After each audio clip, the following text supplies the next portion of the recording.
5, 4, 3, 2, 1. Dr. Rhonda Patrick, hello. Hello. Welcome back. You got a big fat book of notes over there. I do. It's like intimidating. It's something I use like before I'm giving a talk or something like that, where I like to something about handwriting things like helps me remember. Oh yeah, they've shown that. I do that before shows. If you looked at my notebook and if you ever thought that I like actually wrote in my notebook, you'd think I'm a crazy person because I'm writing the same thing over and over again. Like all work, no play makes Jack a dull boy. I just like before a set, what I do is I just write out the key things that I wanted to work on. And I'll write them out over and over again. So like I'll have 100-page notebook and it's like 100 pages of like half of it's the same stuff over and over again.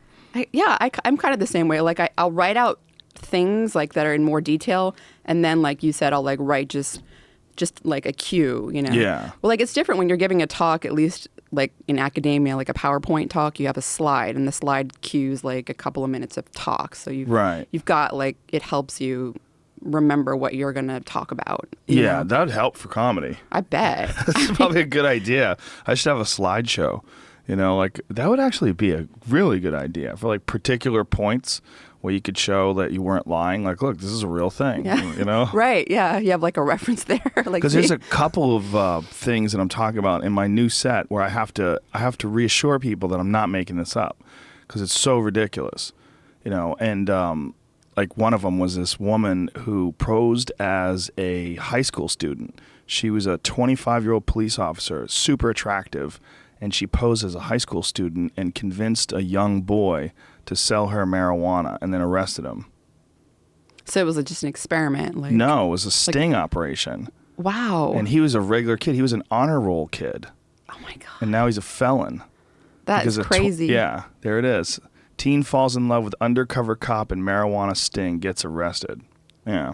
So this is one of them. I would love to be able to put that up and go, see? I'm not, because I guess you could just make stuff up if you wanted to, you know. But isn't that what comedians do? They make stuff. I mean, you can a lot. But if you made something up, like, hey, there was a story in the news, and you just made it up, that sounds crazy. I guess who cares if it's funny? You know, if people just come to laugh. But yeah, I guess you're right. People like comedians usually make up personal stories. Yes. But sometimes they say it's true, and I'm like, it's so outrageous. Is it really true? Like, I don't know, because it's just so funny, you know, like some of the stories that some of these comedians tell, and I'm just like, how can this be true? They said it was true, but it's like, are they just? Is that part of comedy? Can you do that? Okay. Yeah, he definitely can. My friend Dom Herrera has a really funny joke about that. He goes, here's a true story. He goes, hey, how about you just make something up that's funny? You know, like it doesn't have to be true, buddy.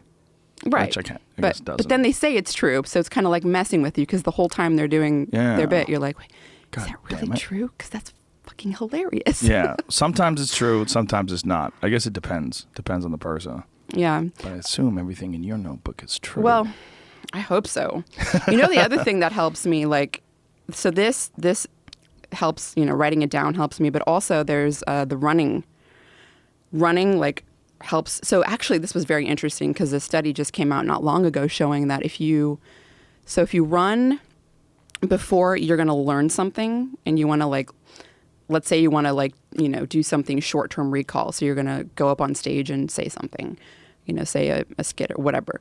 And if you run right before that, it improves the short-term, like, memory. So your short-term recall, if you run right before whatever it is, you quickly read over something and then you want to remember it. But if you or learning something and then you run after you learn it and then like the next day you want to remember it, so it's more of a longer term memory. Whoa. It improves that. So it's like whether or not you're running before or after you learn, it affects the short term versus long term memory. Wow. How did they work that out? That's bizarre. Well, it wasn't like they were testing for that. They just found it out through, because they were just, you know, doing running before or after. They're probably looking at just to see how it affects short and long term memory recall. And they were surprised to find out this was a study that was done. I can't remember where it was done. I know I tweeted about it not long ago because it was like within this last month that it came out. So, you know, it's like if you want to, so like while I'm, you know, learning new material throughout the day, and then I go for a run in the evening, and then the next day I'll be able to recall it better, theoretically. Now I'm subject to the placebo effects. I know about this. I'm like, oh. Right. That's a problem. Yeah. I don't run normally, but I did a 5K on Monday. Like, I don't run at all. But a buddy of mine had a 5K race in Vegas, so I flew in for him. And my friend Cameron Haynes. And I ran it, and it was surprisingly hard. I was like, with all the working out I do, but like, it's only 3 miles. It's like 3.1 or something. 3.1, yeah. Like, how hard is that? It's fucking hard. It's not easy. Yeah, no. So do you do any like aerobic exercise? Yes. Yeah. Between kickboxing, jiu-jitsu, and I do elliptical machine a lot, and I do a lot of yoga. I'm trying to do yoga 3 times a week. I'm not always successful at getting in there. I got there last week 3 times a week, but I don't run. So I figured, but all that stuff I do, I'm like, I'll be fine. Nope, not really. So you didn't train at all. You just kind of like on the fly just did this 5K. Yeah. And I saw you post something about this, and isn't Cameron, isn't he like some kind of like crazy runner? Like he's a freak. Yeah. He's preparing right now for the Moab race, which is 235 or 234 miles, something crazy like that. And Jamie's a runner. So when Jamie shakes his head like that, you know it's really gross. Yeah, that's incredible. Yeah, he's a nut. He did 205 last year. He did the Bigfoot 200, which is 205 miles. Plus, it has something insane like 55,000 feet of elevation change over the course of the entire race, because you're constantly going up and down and up and down. And at some points in the race, it's so steep, and the terrain, it's an outdoor race over Mount St. Helens. So, and sometimes the terrain is so brutal that the top speed is 2 miles an hour.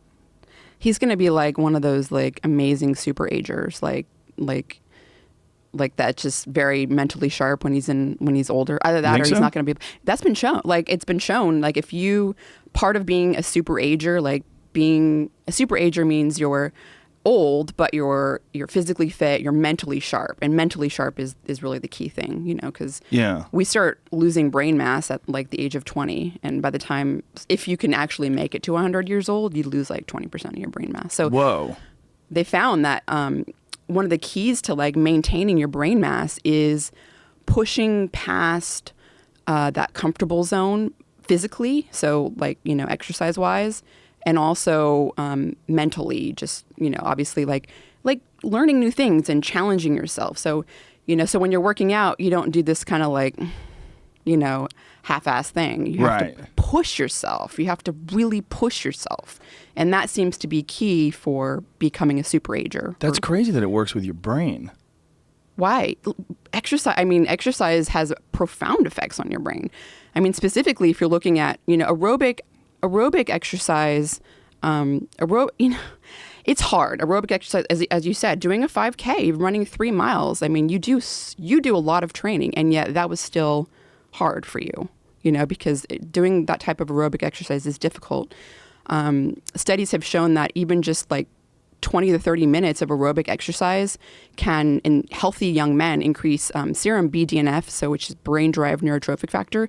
This is a growth factor that is involved in growing new brain cells and in allowing the existing brain cells to survive. So, you know, talking about combating brain atrophy, you're talking about combating the fact that your brain is atrophying starting at the age of 20. That's the way to do it. Your brain starts to atrophy at 20? At 20, you start to lose brain mass. Yeah. Oh my God, I'm doomed. I know. It's really frightening. 20? You start at 20. You're at your peak at 20? Yes. But I was so stupid at 20. I'm so much smarter than I was when I was 20. No, I agree. Even though I'm still stupid. I mean, it's not necessarily like brain mass and intelligence. I mean, I don't know if, you know, that there's definitely a correlate. Right. But like when you start losing mass in your hippocampus, I mean, that's memory, learning, you know, that part of the brain. But there's just so many studies showing that exercise, aerobic exercise, and also, you know, it doesn't have to be aerobic. You can do resistance training. That sort of stuff also affects the brain as well. But for me, like, I've been a runner since high school and track, I guess, a long time. And for me, you know, I've done like a few races. I've done a marathon, and I don't feel like marathons are my thing. Like, I felt like that was just really rough. You know, like it was, I mean, I'll run 3 miles and I will feel challenged. Like if I, you know, push myself, I can do that. And that, I feel like doing that a couple times, 3 times a week is plenty for me. But when I run, you know, for me, it's, I entered this like state of like daydreaming. Sort of, I get creative, you know, when I'm going on a 3 mile run, I start thinking about things. If I have an important decision to make or something that's causing me some sort of anxiety, I go for a run and I feel like I can address that issue better. And what's interesting is that there have been studies that have shown that going for a run, and specifically aerobic exercise, it activates the part of your brain involved in executive function, which helps you make decisions. You know, it's kind of like that overarching part of your brain that like helps with all the planning, long-term planning and all that. And so I feel like if I go for a run, if something's bothering me, if I'm anxious, I always feel better 100% of the time. Like there's not a single time that I go for a run and I'm like, damn, I feel worse. Why did I do that? You know, it's like, I feel like crap while I'm doing it. I'm like, oh, this is awful. Well, I feel like the human mind, I mean, this is all just theoretical and my own theories. I think the human mind is designed to confront serious things like predators and, you know, dangerous enemies. And we don't really get much of that in this life. So when a person is dealing with stress, I think the mind is preparing for some things that don't exist. So even if you can work things out logically, there still remains like this residual effect of all these human reward systems that are kind of in place from the time we really did have to have all those reactions in place to deal with, you know, dangerous invaders or, you know, horrible natural conditions, you know, whatever they would be that we hardly ever experience anymore. So like when I work out, if I have anything that's bothering me or troubling me, I think I get like a distorted perception of the danger of it or the physical like it could be something real simple. Like I have an issue at work that I have to deal with. Like maybe I have to make a decision or maybe, you know, I'm stressed about something and I feel this, no matter how much I work it out logically, I still feel this physical, like residual issue. And that issue only seems to be resolved for me, because I don't run, with hitting the bag. Like for me, it's a punching bag, like which is really hard to do. Like when you do rounds, like kickboxing rounds on a bag, I have a timer, and I can set it for 3 to 5 minutes. Actually, it'll allow you to set it all the way down to 1, and then it has like intervals. So it gives me like 30 seconds. Every 30 seconds, a buzzer will go off, and it has 2 lights. One light is yellow, and one light is blue. And so the yellow light, I kind of I go at like 60, 70%, and then the blue light I sprint. So it's like sprint, try to catch your breath, sprint, try to catch your breath. And I do that for 7 to 8 rounds. Wow. And when I do that, I don't give a fuck about anything. After it's over, I'm like, who cares? Like, it's amazing what it does. Because, like, my mind still has all the same data. I still understand whatever it is, like it's whatever work-related nonsense. I still understand all the issues about it. And there's no new information. But now the information is coming into my brain and it's going, oh, this isn't a foreign invader. These aren't Vikings that are coming over in a fucking boat with a dragon's head at the front of it, swinging swords. Like, this is just some nonsense, whatever it is, you know, agent issue or manager issue or tax issue or whatever the fuck it is that seems so physically daunting before the exercise. But then afterwards, when that aspect of the problem is alleviated, that stress, it's almost like our bodies are just like confused as to what these problems actually are. I'm like, I love your interpretation of this, because it's exactly the way that I would like to talk about why we need this type of stress. I actually, just like you said, I actually think that from an evolutionary perspective, that we were meant to be stressed. We were meant to be outside, either hunting, tilling the land for food, you know, to prepare food, out bombarded by UVB radiation, which is stressful. We were designed to, you know, have stress. And what I mean by designed was we have genetic switches which are supposed to be turned on.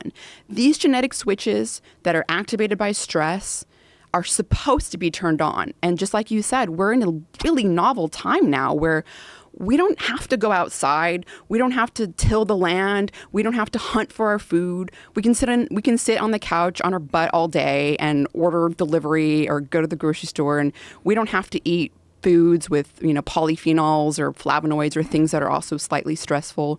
You know, so this is kind of that concept of hormesis.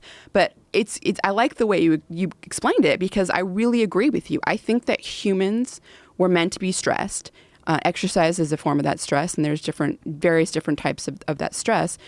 And I think that we were supposed to switch on those genetic switches, those genes that are helping us deal with stress. So like you said, you have a problem, and I'm the same way with my run. I'll have something that's bothering me. I have to deal with whatever it is. In my mind, I blow it up. It may not even be that big of a deal. But I go for a run with no new information, with nothing new, I feel better. And I think that's partly because I'm switching on all these, stress response pathways that help me deal with the stress better, these anti-inflammatory pathways, just all this like really good, these good genetic switches that are being switched on. So it totally makes sense. I think this new time that we live in, I just don't necessarily think the body understands where the stress is coming from. I think, your body's a physical organism, and nature is an absolutely brutal thing, and it has been for us as well as for all these other animals forever. But now for us, it's not really that brutal anymore. And so all these mechanisms are in place to protect you, and they don't get served. And for me, martial arts has always been like the best one to deal with it. Although weightlifting is good too. Like a good kettlebell workout does it too. But like the big ones for me are jiu-jitsu and kickboxing, because jiu-jitsu is really, really hard to do. And it's also, you are solving problems. So I think jiu-jitsu serves two purposes. It's incredibly grueling as far as like the sparring process of just rolling and, and competing with each other, even in a friendly role, like with a guy that I really like, and we're laughing and we slap hands, every time someone gets tapped out or whatever.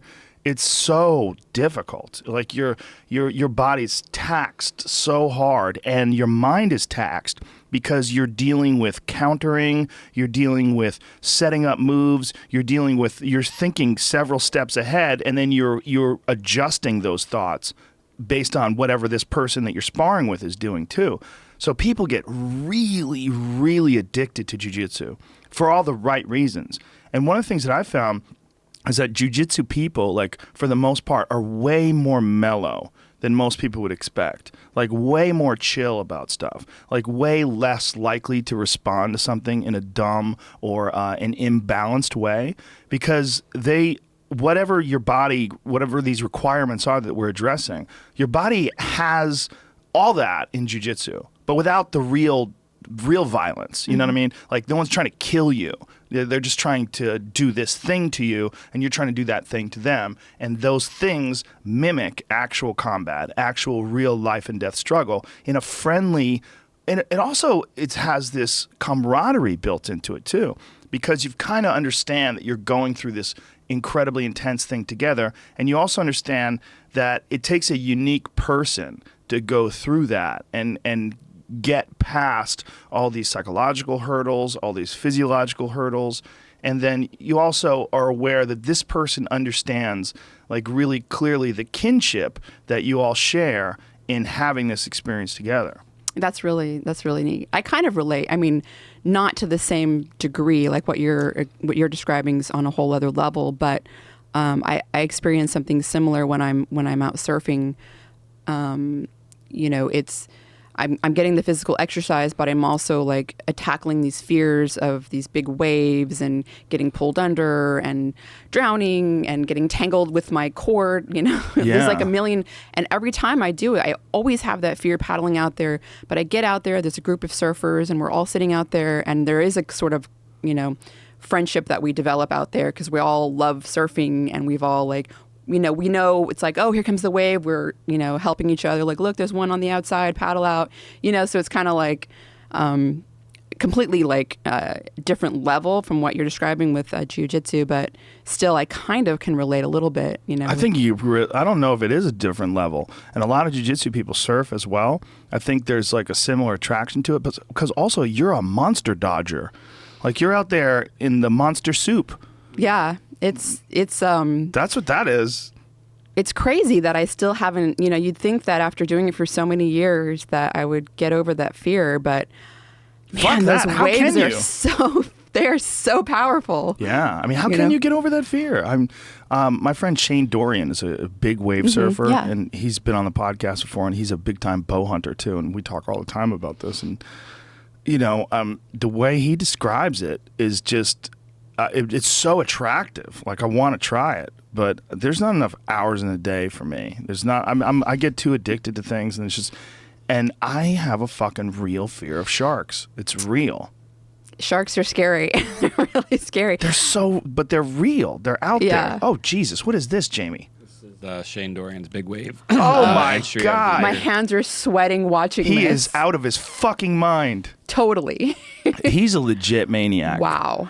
Like that is how high would you say that wave is? It's got to be 50 feet, right? Oh, I'd yeah. say it's in Hawaii. It's called Jaws. Is the name of the wave. Jaws. Oh my God! Look at the size of that. Is so insane. That's so insane. I'm like losing my mind just when I see these guys big wave surfing like this. My heart starts racing. I'm so anxious right now watching Oh this. my God! It's so insane. That's more than 50 feet, right? I would say at the very peak of it. It does look like it's more than a 50-foot face. Now, when it comes down, does it say there on the YouTube thing? No. When it comes down on you, I mean, it doesn't really matter. When if you got smushed, like if you fell and that came down on you, I mean, you're probably fucked, right? That's the fear. Yeah. I mean, God damn. the biggest wave I've ever surfed is like overhead, like over time and a half overhead, so not even double overhead. So and that was like I had a couple of scary moments where I was just tumbling during donuts and I couldn't find which way was up or down. It was like. And I've had one time I was surfing out in this place in San Diego called Sunset Cliffs, and it's a reef break. And it's really hard to get out there, so you have to like jump out when after the wave breaks, and then you paddle out, and there's all these kelp beds. And I was surfing there this one time, and this was back when I was really dumb and didn't wear a leash because I was like, leashes, I like to dance on my board and they get in my way, and so I didn't wear a leash. But I there's a big wave and I was riding it and I wiped out and I like got caught in the kelp. Oh shit. And so it was like the scare, you have this moment where you panic, and that's really bad. Like panicking when you're like in the water, because panic takes like your energy. Yeah. And I panicked, and I thought I was going to die. I was going to suffocate in this kelp bed. So, Wow. and I remember Trapped having by nightmares. seaweed. Yes, I've had nightmares about it. Like that stuck with me. That was one of those moments that, sort of traumatizing in a way. How long did it take to get out of the kelp? I don't remember because it was just, I think the panic I just lost track. It seemed like forever to me. Like, I don't know how long it actually took. Wow. And of course I lost my board and I like swimming and Wow. I got cut up on the reef. Oh, yeah. Reefs are brutal. Reefs are brutal. Yeah. I actually stick to beach breaks now, but I don't, like you said, I don't even get to surf that much anymore because I just don't have time. So people that when they surf breaks that are over those reefs, like you just can't wipe out. If you wipe out, you're going to go right into all that jagged shit, right? Yeah, it depends on where the reef is. Like I was riding the wave in more, so I was closer to where the reef was. But yes, you can. It's dangerous. Beginners should not ever go out on a reef, and I've seen many beginners out there. But it's definitely more dangerous. Just feel all the scratches and cuts and ugh. Yep, pretty brutal. But Do you have any shark encounters? No. The only sharks I've actually I shouldn't say that's not actually accurate. I don't have any scary shark encounters. I surfed for a long time in La Jolla, and there's a breeding ground there for leopard sharks, which are not to be confused with tiger sharks. Tiger sharks are definitely scary. Leopard sharks are the ones that have like the spots on them, and they're really harmless. Oh, really? They're kind of like nurse sharks. Yeah. Oh, they don't eat. They're not like. They're like sand sharks. They're just swim around. No yeah, big deal. yeah, and they're really cool to look at. But I've never actually known anyone that surfs in Southern California that is, with all the surfers that I've known, that has had an encounter in Southern California with a shark. Wow. I do know people that have encountered them in the Bay Area. Yeah, the Bay Area is a big breeding ground for great whites. I would never surf there. Really? No, I would never surf. No, I would never surf there. It's too sharks. scary? Yeah, the sharks. Look at you. You say, yeah, the sharks, but it's all connected. It's like, don't go outside. There's a bad neighborhood somewhere. Well, they can move around. I guess just in my head, I've sort of like convinced myself that they're not coming to San Diego.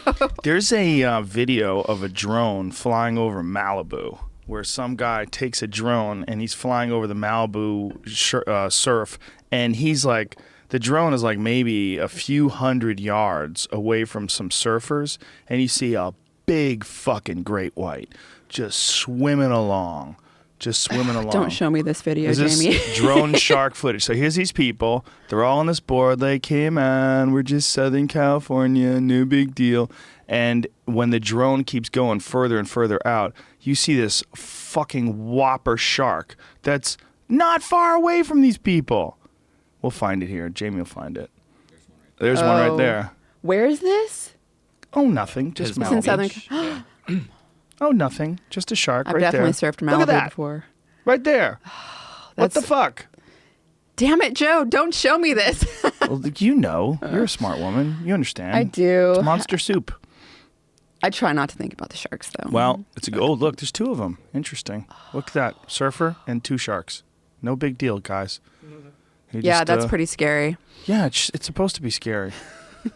Just, I don't know. Apparently, Catalina, that whole area outside of Catalina, is a crazy shark fishing mecca.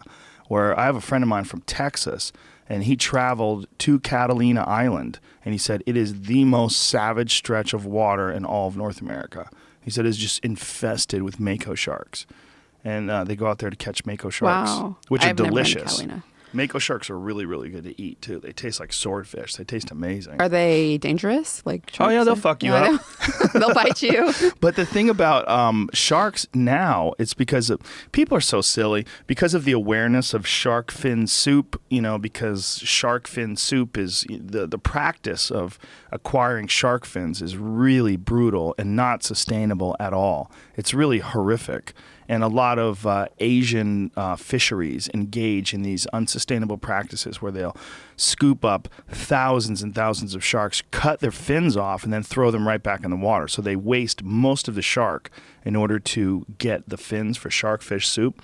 And so because they're trying to raise awareness of this, now people are getting really upset at anyone who catches sharks, even if they catch sharks legally for food. Because sharks are not endangered and is any more a sense than tuna is endangered, because tuna are in vastly diminished numbers than they were just a few decades ago. If you talk to anyone who's a commercial fisherman or even a sport fisherman like these guys that run these charter boats, they'll tell you like you used to catch way more tuna. It used to be way more prevalent. I think that was something they addressed in that Jiro Dreams of Sushi movie as well, is that the commercial fishing is just brutalizing the tuna market. Yeah, but yet I remember everybody that still movie. eats tuna and they don't think twice about it, because this campaign against shark fin soup has made people like really upset at people that catch sharks to eat, even people that eat meat. It's like we're so simplistic in like our protesting, and like people just have it in their head that I heard that you're not supposed to eat sharks anymore. Like, are you catching sharks, you fucking asshole? Like that is the one thing.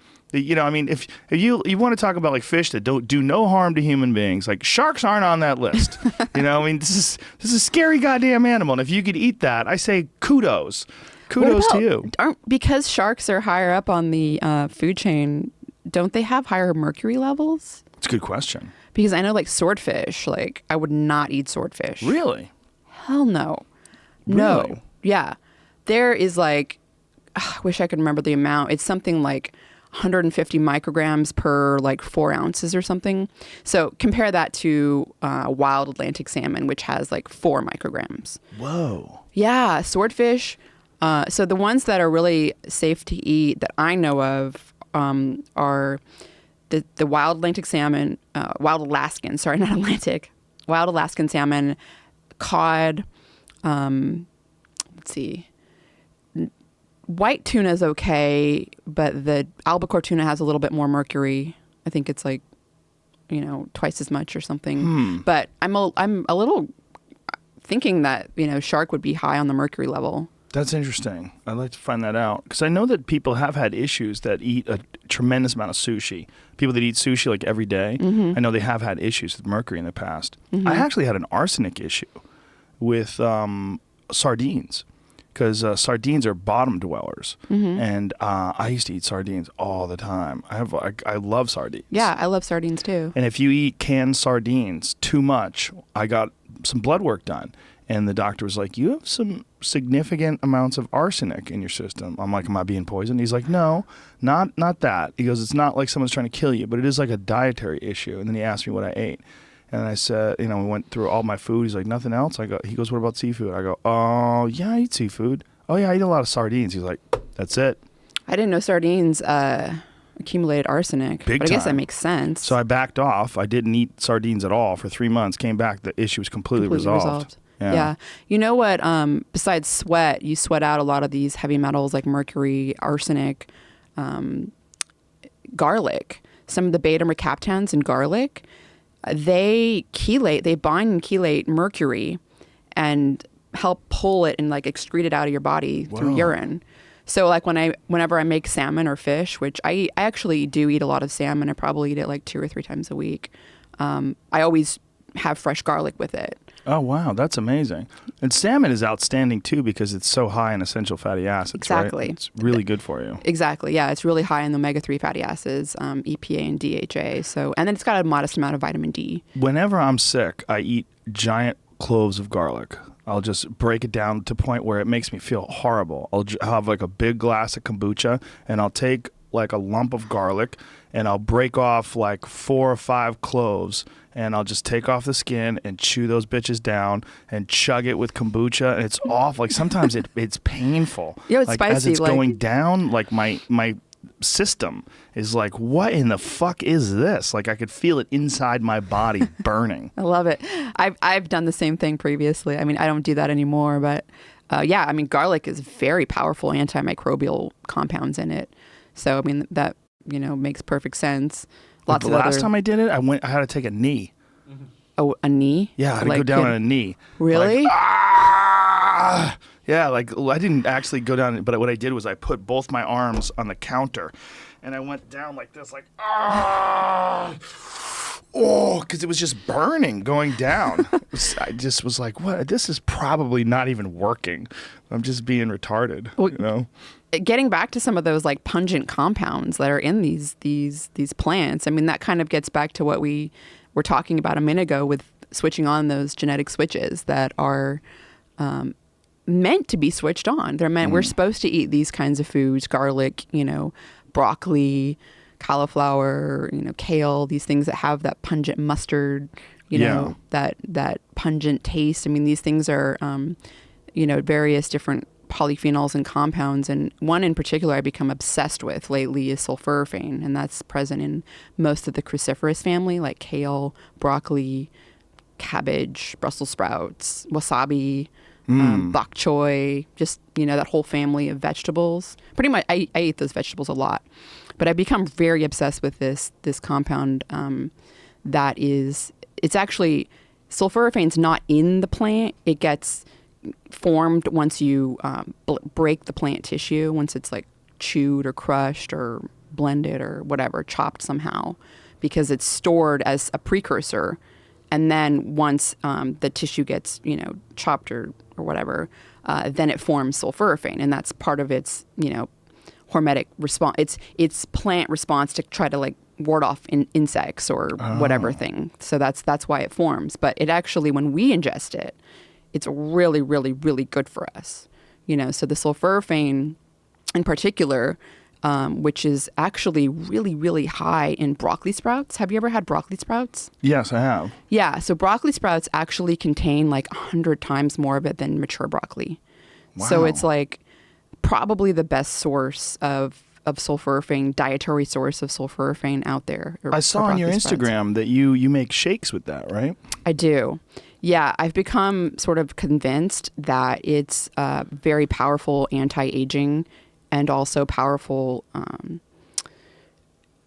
nootropic in a way, I guess I could say, and I can elaborate. But so I've been doing these shakes where you can sprout your own sprouts at home for relatively cheap. You just buy some organic broccoli seeds. There I am. You look like a weed dealer. That's what everyone said on my Instagram. 3.5 pounds of broccoli sprouts. Wink, wink. That's what they're calling it, these kids. Believe it or not, though, if you freeze them, so I'm freeze so those bags are going in the freezer. When you freeze them, because when you freeze the plant, the tissue also gets like broken. Mm-hmm. It actually doubles in some cases. You can up to double the amount of sulforaphane because it like has a longer time to form this. So you can actually have a more concentrated. I learned that the hard way, but what hard way? Well, I mean, just because it's so pungent and powerful that if you make a shake with it and you're doing like at first I was doing fresh shakes, and then we started freezing them, and I was making shakes that were from previously frozen sprouts, and it's like I needed like half the dose, to feel the same thing. Or if I had what do too you much, feel? Okay, so I guess I should probably, it's kind of just like when you drink coffee, how you kind of just, you feel a little happy and good, and you feel a little more alert, sort of like that. And it's the thing is that it's been shown. So there have been clinical studies in humans, and this is very interesting because it's been shown, like if you give even just a small amount, I think it was like between 7 to 30 milligrams of sulforaphane a day to young adults with autism.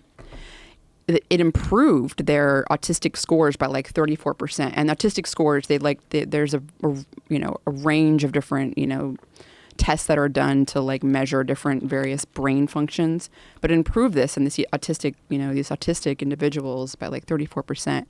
The same was done in a pilot study for people with schizophrenia, where it like improved their symptoms. So their brain functions better. Wow. Yeah. So, and this is like pretty, the results were so powerful that, this was done at Johns Hopkins.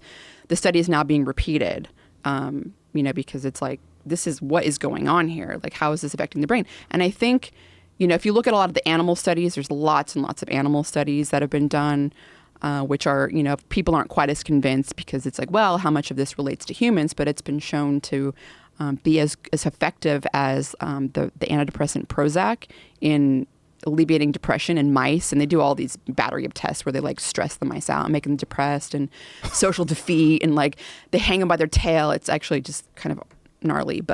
And then, there's like, a bunch of tests they do to see if they're depressed, and you give them, your placebo, you give them Prozac, or you give them the broccoli sprout extract, and it performed just as well. So it helps depression. It's been shown to help with neurodegenerative diseases, all sorts of things. But the point is, I think that the reason it's actually affecting all these brain functions, and why even, someone like me may notice a small effect from eating them, is because it has very profound effect on inflammation. And that is because, as I mentioned, it switches on one of those switches that was meant to be switched on, a pathway called NRF2 in our body that controls over 200 genes. And sulforaphane is the most potent, naturally occurring compound that we've discovered yet that activates this pathway. So it's no other plant compound, no other naturally occurring plant compound can activate this pathway as potent as sulforaphane. And NRF2 it's been shown in multiple studies to be involved in delaying aging. And a lot of that happens through lowering tons of different, inflammatory genes, activating anti-inflammatory genes, lowering oxidative stress, all these glutathione-related enzymes. It helps with detoxifying compounds that we're exposed to on a daily basis, like carcinogens and things. So I think that we're having a low level of this like inflammation stuff that we're constantly being exposed to, and it affects the brain. So if you get a dose of this, you may notice a small effect. Now, with someone that has autism or schizophrenia, inflammation and oxidative stress have been shown in previous studies, multiple previous studies, to play a role in the etiology of those diseases. So I think that's how it may be affecting the brain. But it's not just affecting the brain. And probably one of the most well-known functions of sulforaphane is that it's like a very powerful cancer preventative compound. So it's been shown to prevent cancer. For example, if men that had prostate cancer, when they were given 60 milligrams of sulforaphane a day for, I think it was like a month, I don't remember exactly how long, but it slowed the doubling rate of a tumor biomarker called prostate specific antigen, PSA, which is what is usually measured when men have prostate cancer. You measure the progression of it because it has a doubling rate. It doubles every so often, but it slowed that doubling rate by 86%. Which is pretty pretty profound. Of course, there's lots and lots of associative studies that have shown cruciferous vegetables, if you eat more of them, you have a lower risk of bladder, ovarian, prostate, kidney, just all sorts of cancers. But there's the clinical trials, I think, are what's really telling, because you're giving someone this compound and it's lowering a tumor progression marker by 86%. There's another study which is really interesting also, and this is kind of like what really got me interested. I'm not sure if other people are interested in it, but we're exposed to compounds from like air pollution. So like living in Los Angeles, for example, is probably like definitely one of the places that you're going to be more exposed to some of these airborne carcinogens. So benzene's one of them, acrolein. These things are in the air.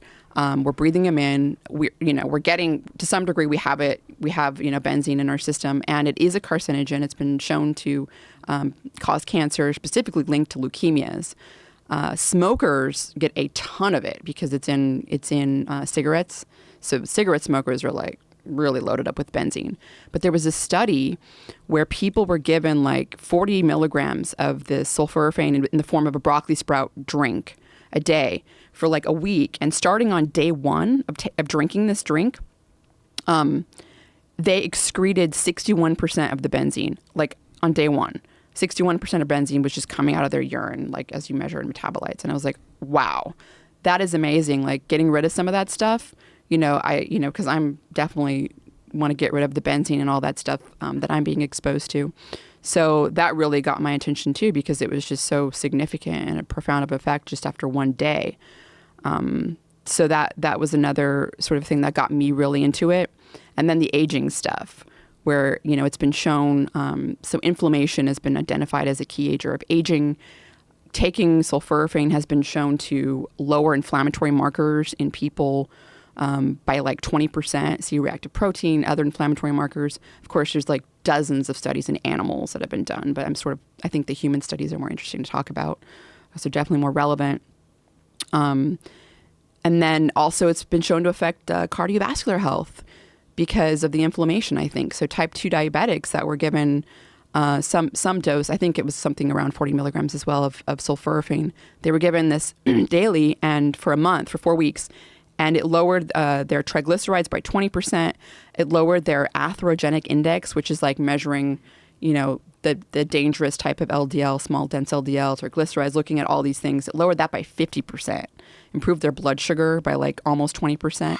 So that's like, I'm trying to get my mom on this. My mom, she definitely has got like high triglycerides, so I'm really convinced. And then there's been studies in animals that's just shown that it like delays aging. So I'm convinced that, I think it's one of those things like you get it in kale, and I think that I've been getting a good dose of it. I've been drinking kale smoothies pretty regularly since probably like 2010. Yeah, probably about 6 or 7 years. And I do feel like it's like help me age like a little better.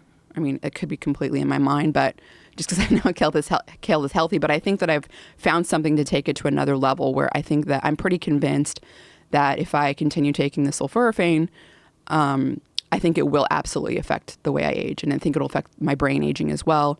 I mean, it's been shown to at least in animal studies, to affect brain aging, traumatic brain injury. I mean, if you administer it after traumatic brain injury, it improves outcome, improves like brain swelling and all that by like 50%, just all sorts of it's just like, I could go on. I have a video, I did like a 45-minute video where I'm literally just talking about this for 45 minutes.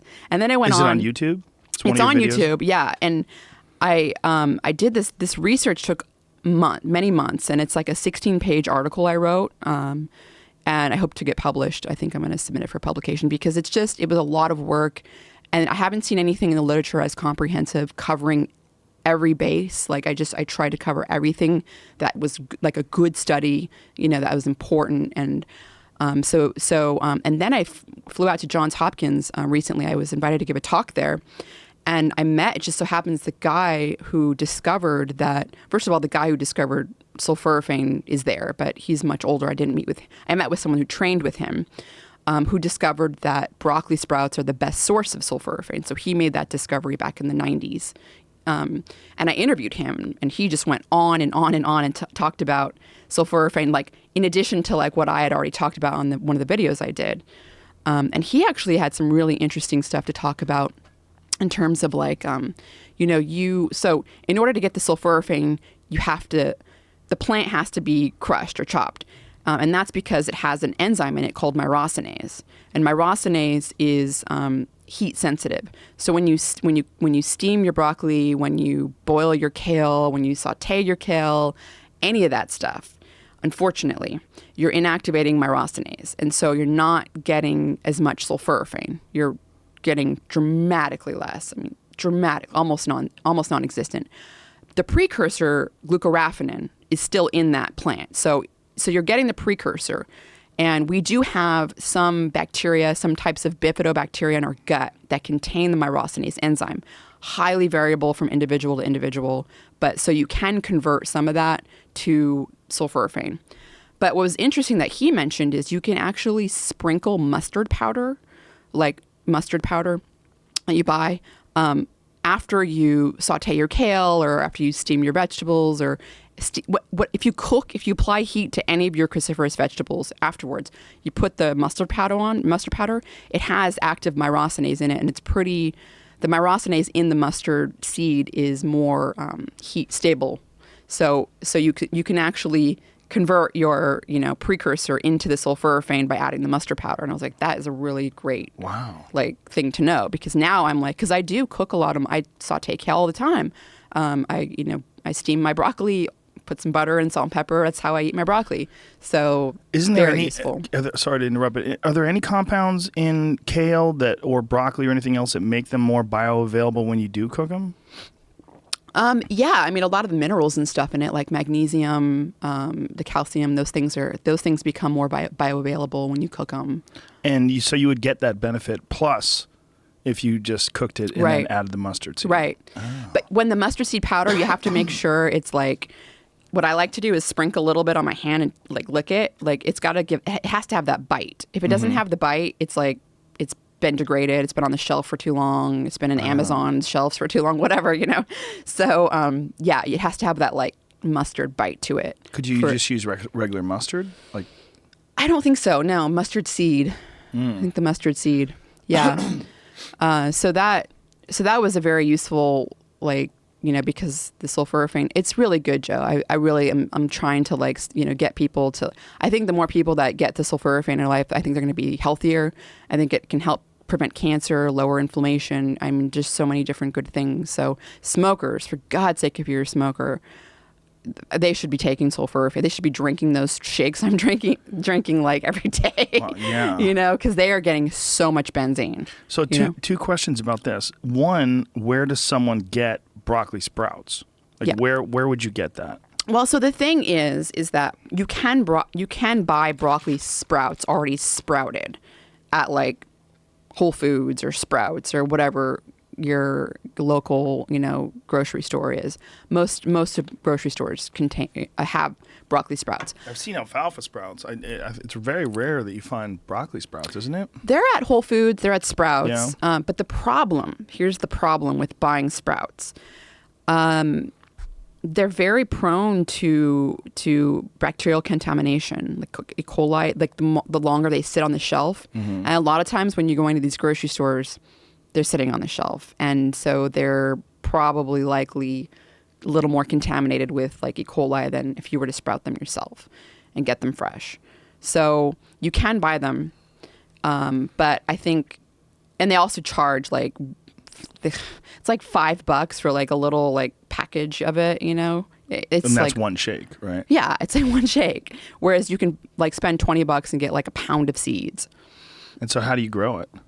Well, there's lots of different methods. You can use hemp. So previously we used to do these hemp bags where we just put the seeds in the bag and you add some water. You basically just keep adding water to them and let it drip, and they sprout within like 4 days.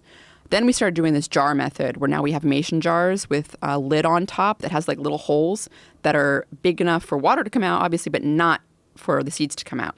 And so, you get these jars and you add water, let it sit for like 6 hours and then dump it out. And then you just, after that, you continually just add the water and dump it out and add the water and dump it out and kind of leave it tilted so that the water isn't just like, you don't want, the water just sitting in there so that it's like growing bacteria and stuff. So, so you like let, tilt the water. So you want it wet? Is that what it is? Yeah. And it really just takes like 4 days and then you have sprouts. The only thing is you do have to be, clean. Like if your counter's all dirty and your hands are dirty and all the dishware you're using is dirty, then you're probably going to contaminate them. So you have to like be a little fastidious about the way you sprout these things.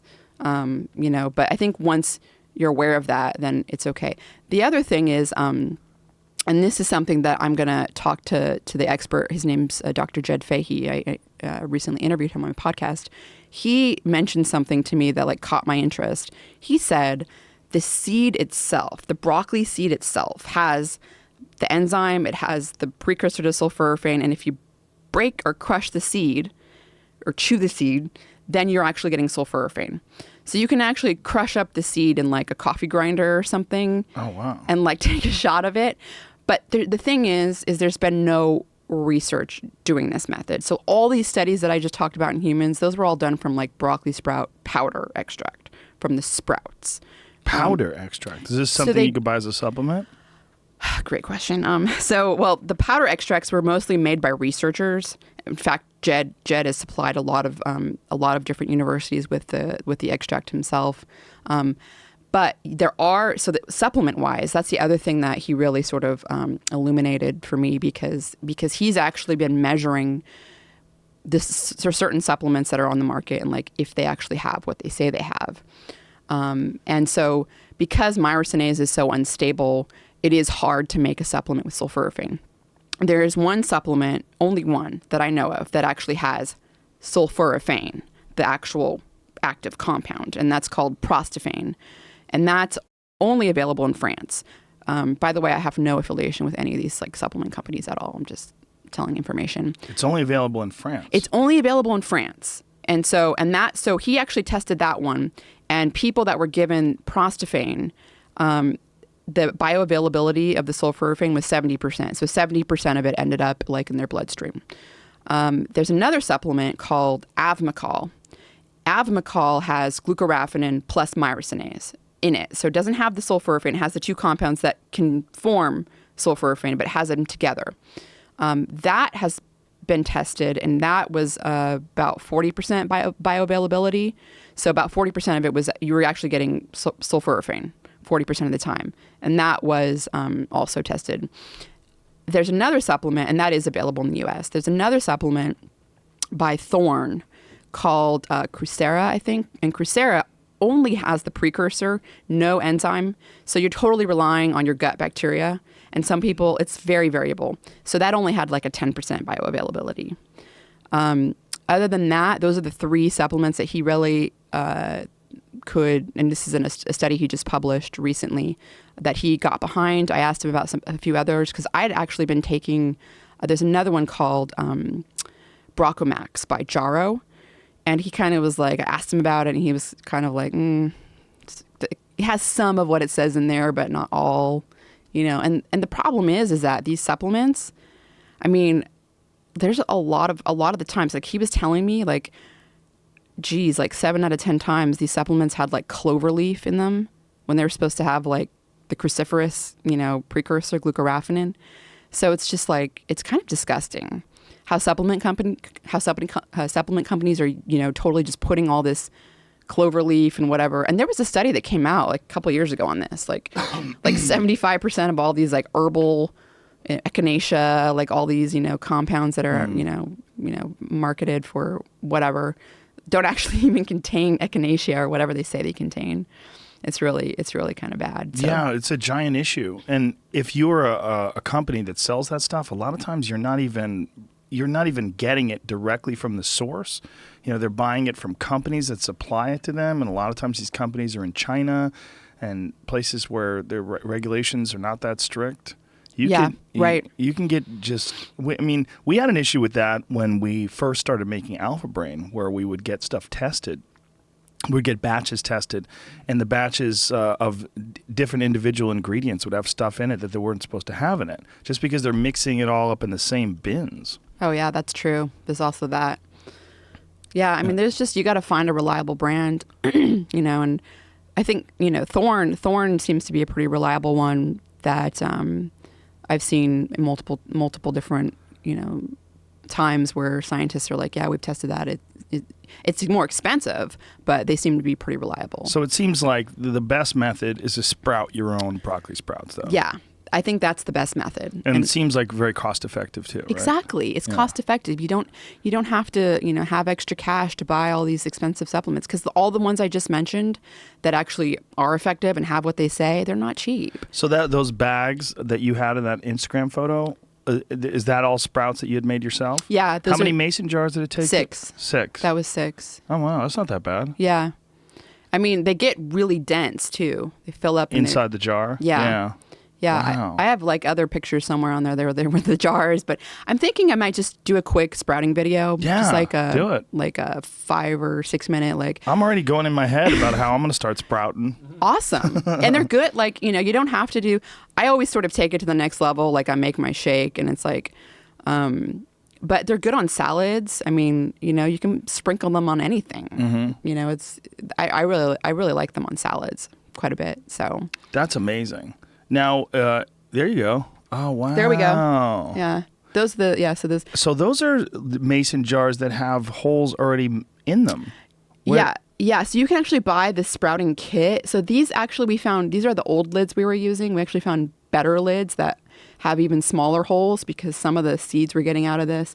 But this came as a kit, a sprouting kit. You can buy on Amazon. It has like a little wooden thing to set the mason jars in, so they're like tilted and you can like drip the water out. They came with those lids. Wow. But then we did some experimentation and found other lids that are superior to those. But now, those are how much maintenance is involved in making these? Like, how often do you have to tend to these things? Oh, it's just like after the first initial like 6-hour water, where you let them sit, it's like twice a day in the morning and evening.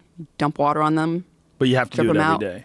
And how many days does it take to grow that That was about 5 days, I think. 4 or 5 days. So for a guy like me who goes away on weekends a lot, I'd have to make sure that I'm home for a stretch before I make something like that. So you could have harvested, actually, so here's the thing. The longer you're letting them sprout, so I was just trying to like maximize. I want more dense, because I wanted to get my bang for my buck. But you could have harvested those probably like early, like 3 days, 3.5 days. Oh, wow. And actually, the longer you wait, the more you have to be careful with contamination too. So it's better probably even to harvest them sooner, freeze them so they're like, no bacteria. Mm-hmm. That way you're safe. And you're just putting them in like Ziploc storage bags? Yeah. Do you ever vacuum seal things and freeze them? No, I should. I do that with meat. Yeah, it's a good idea. I mean, that would be a good idea to do. Wow, that's really intense stuff. The other question that I wanted to have to talk to you about was when you were saying schizophrenia and how sulforaphane can prevent or somehow or mitigate the effects of schizophrenia.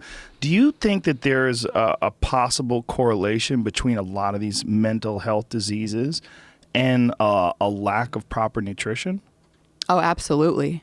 I think that a lack of proper nutrition is a huge component of a lot of mental diseases and psychological diseases in general. In fact, inflammation it's really been identified as playing a causal role in depression.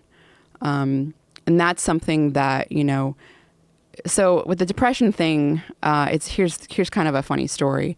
I mean, it's not that funny. It's actually kind of eye-opening, but back so the CDC has like estimated that about 11% of Americans are on some sort of antidepressant. 11%. Wow. It's a lot. So here's the story behind that. That's so crazy. It is. And I know several people that are on them or have taken them or, whatever. But the story behind that is kind of interesting because back in like the early 70s, a lot of these clinical trials were being done on antidepressants with people that had depression. And at that time, people that had depression that were involved in these trials were people that were severely depressed and hospitalized. So they were so depressed that they had been hospitalized for depression. I don't know many people that have been hospitalized for depression nowadays, but so they were hospitalized for depression, and then they were given either a placebo or antidepressant.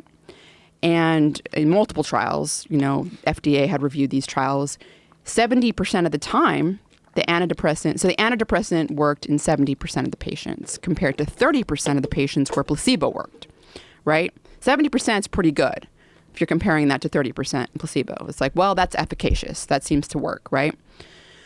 What then happened after those trials were done, starting in the 70s and 80s, is that the clinical diagnostic manual, it's called the DSM. At that time, it was the DSM-2. They changed all their diagnosis, markers and symptoms for depression, and they expanded it a great deal. And they then called depression major depressive disorder. So it became this sort of broader, disease, quote unquote, where it was it's not just these people that are severely hospitalized, it's people that are feeling depressed and anxious and sad, or what, it's just basically you're getting a bigger group of people, which is probably a great opportunity for a pharmaceutical company. But then when clinical trials were repeated on this new population of people, so these are clinical trials that were done from the 80s all the way up until the year 2000. When those were reviewed by the FDA, what was found was quite shocking. And that was that only 40% of people were now responding to antidepressants, SSRIs, other, norepinephrine, reuptake inhibitors, lots of whatever the standard of care is, compared to 30% placebo. So now you're talking about only 10, they're performing only 10, this antidepressant's performing only 10% better than placebo. It's okay, so clearly it's not that the antidepressants don't ever work. It's just that we are now overprescribing them to people that, or have this major depressive disorder. And they're not working on people that weren't, the initial group of people that were severely depressed and hospitalized. So it's okay, that's a big problem, because they're prescribed I can't even believe it. I just have so many personal stories, people I know, that have gone, going through some crisis, some personal breakup, a divorce, whatever. Yeah. And all of a sudden they're giving you some crazy drug. All of a sudden they're giving you some crazy drug, and they change the personality of the person. And I'm just please get off of this. Yeah. It's not and like I said, it's not like they don't ever work. It's just that, I think once the clinical diagnostic, book changed the whole procedure for diagnosing depression and became major depressive disorder, all of a sudden you're getting people that are now having just, whatever stressful event in their life that's making them a little depressed at the time, which everyone's probably experienced, are now being, given this antidepressant when they don't really need it. And there are effects that are not good with taking some of these, antidepressants. So, there's a big effect on libido. Yeah, on libido. Yeah, I know a lot of people that have taken it where their sex drive just goes away.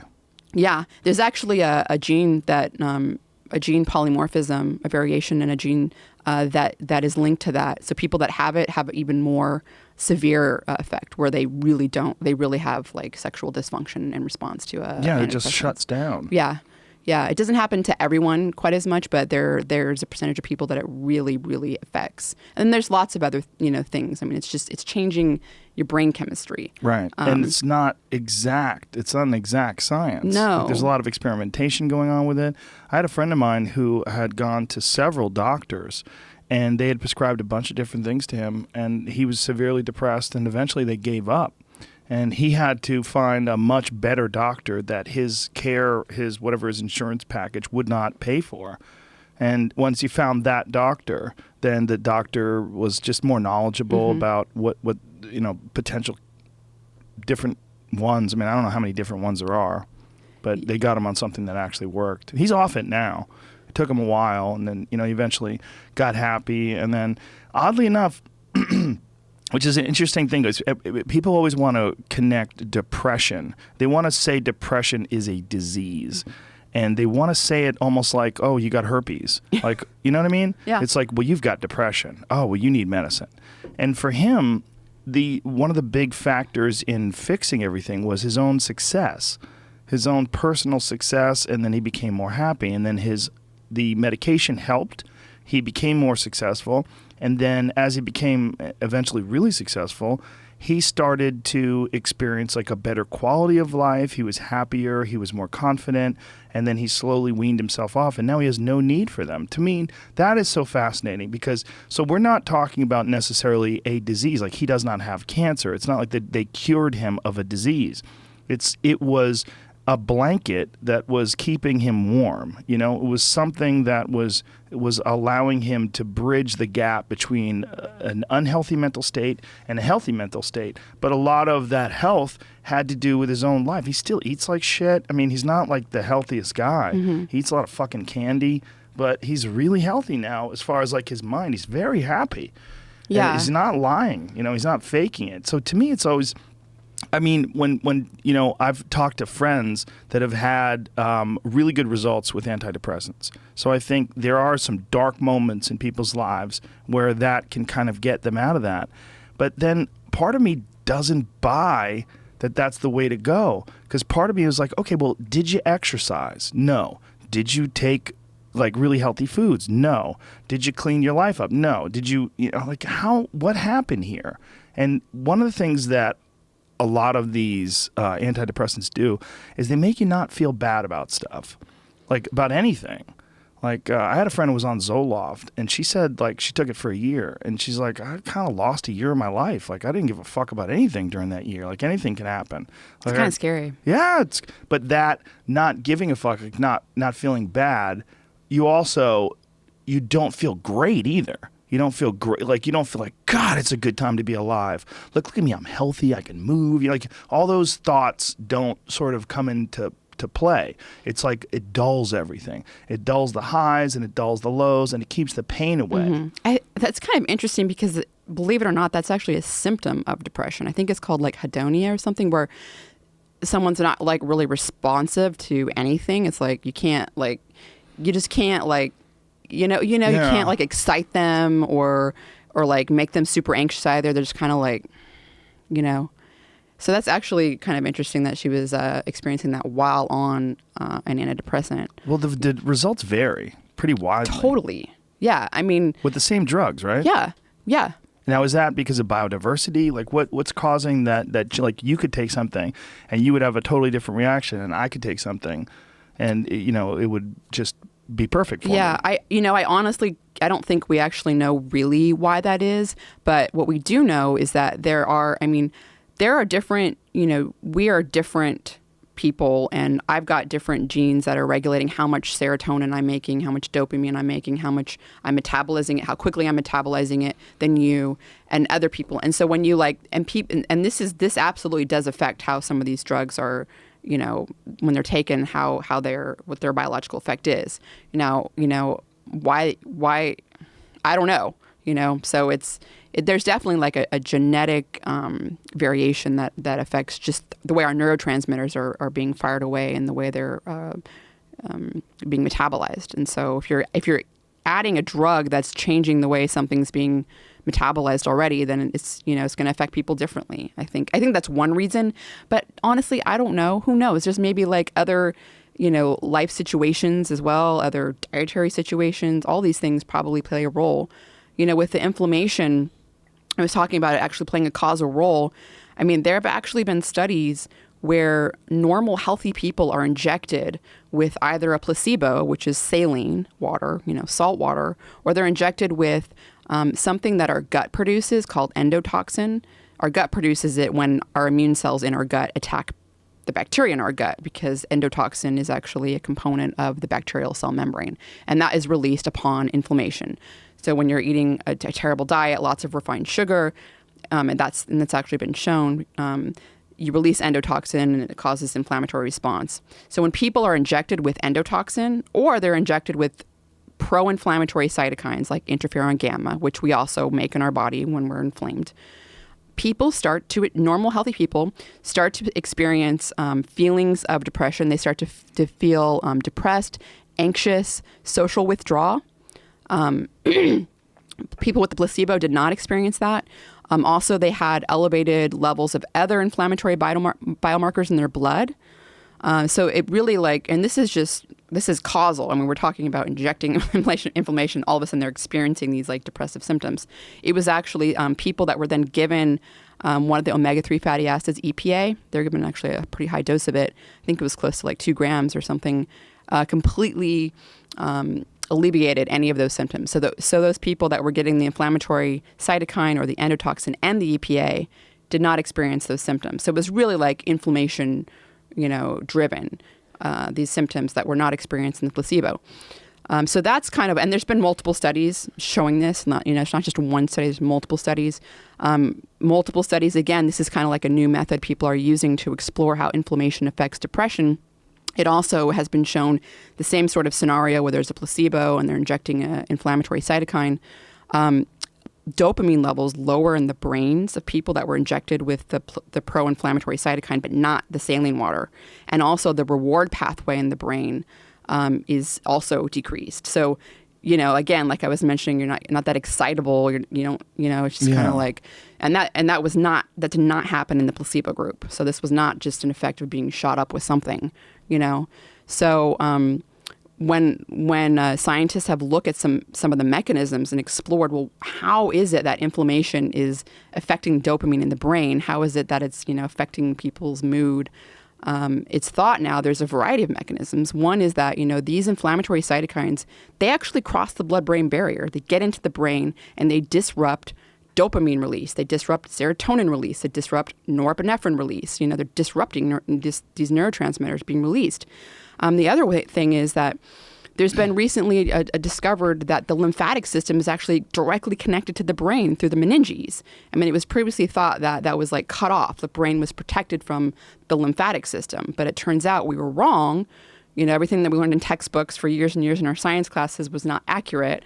Actually, our lymphatic system is connected. And what that means is that our immune system, the chemicals, the inflammatory cytokines we're producing, from our immune cells are getting into the brain and disrupting, neurotransmitter release and other things. So there's obviously a really strong connection to inflammation and depression that's shown to be causal.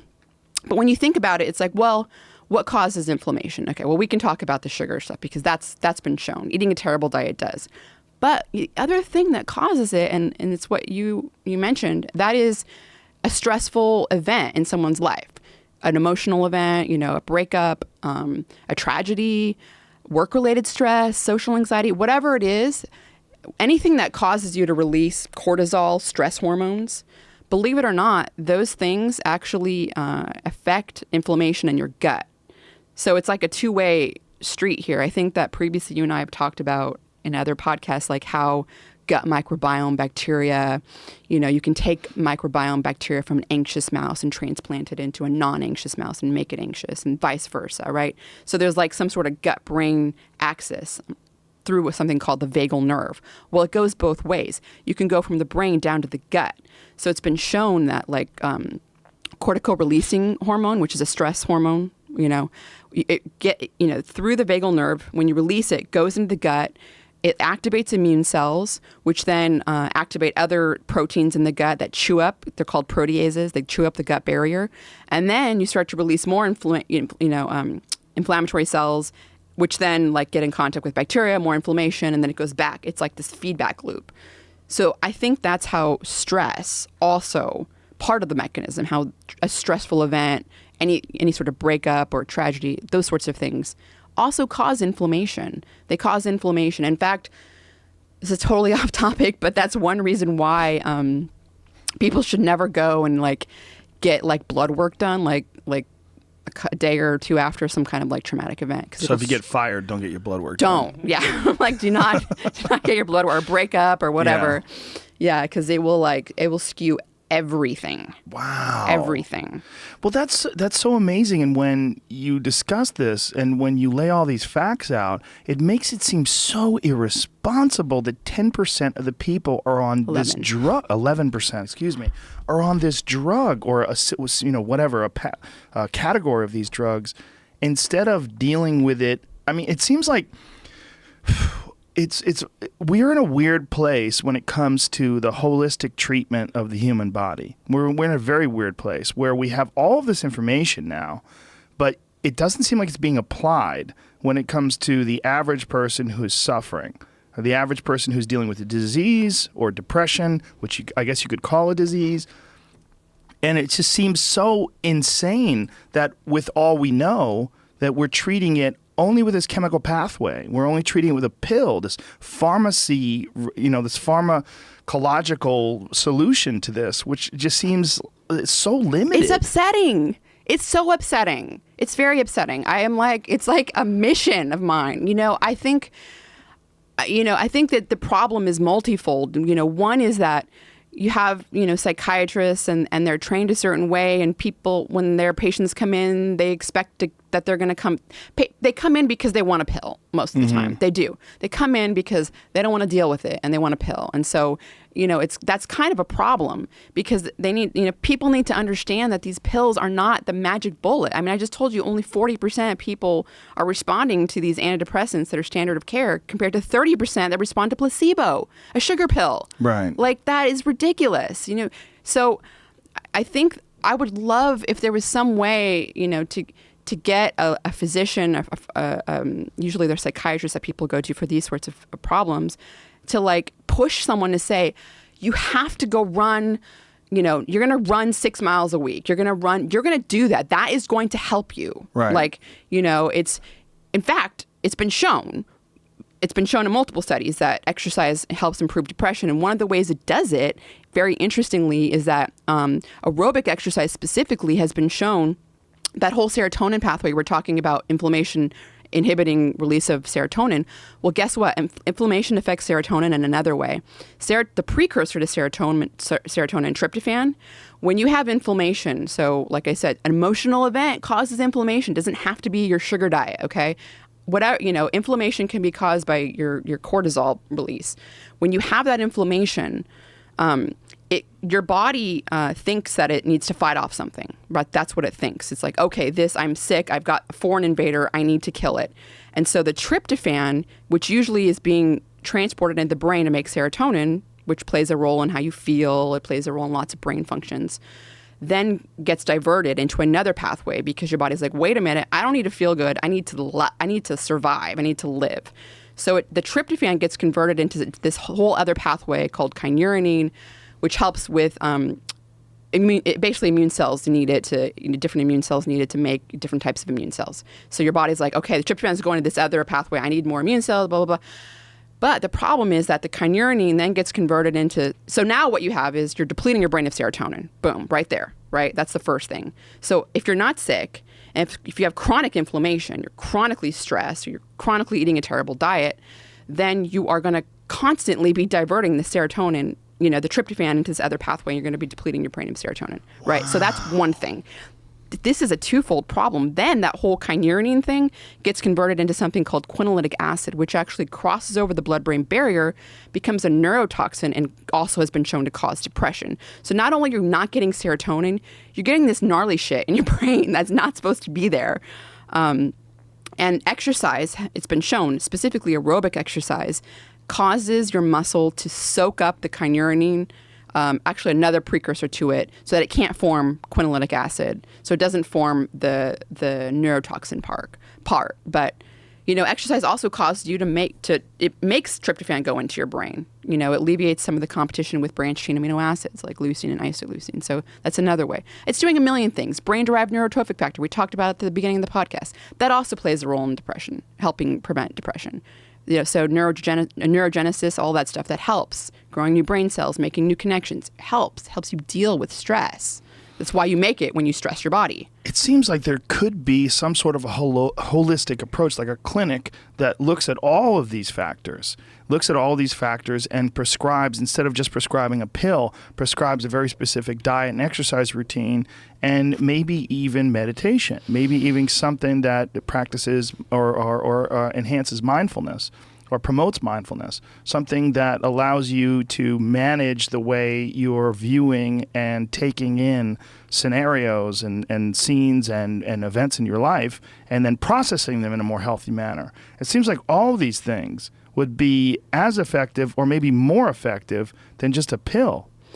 I agree with you, and I'm hopeful for the future. I think that there's a lot of scientists that are studying this now. I mean, it's becoming very common to look in the scientific literature and see, scientists researching inflammation and the role of inflammation in depression, and the role of exercise in helping treat it, and the role of other, dietary lifestyle factors in causing and treating depression. So I think that, I really am hopeful that in the near future that it like you said, it's going to be a multi-pronged approach where it's not just a magic pill. And I'm not saying that's not also going to be included in some, I'm just saying, I think the diet, lifestyle, meditation, exercise, if we could just get that into the clinical world, and if people were motivated enough to realize this will really help them, it really will, people will be so much happier. I really think so. Some people just don't want to fucking exercise. It's weird. They would so much rather go to a doctor and get a pill.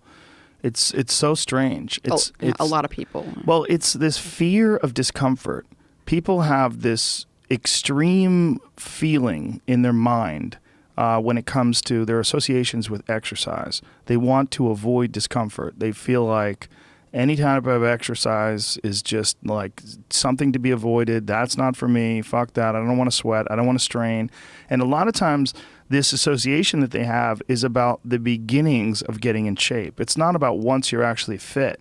Because once you're actually fit, exercise is something you look forward to. It's an alleviation of stress. It feels great. Like if I can't get a workout in, I look at my schedule. I go, oh shit, I don't have any time for a workout, which means I'm not going to get that good feeling.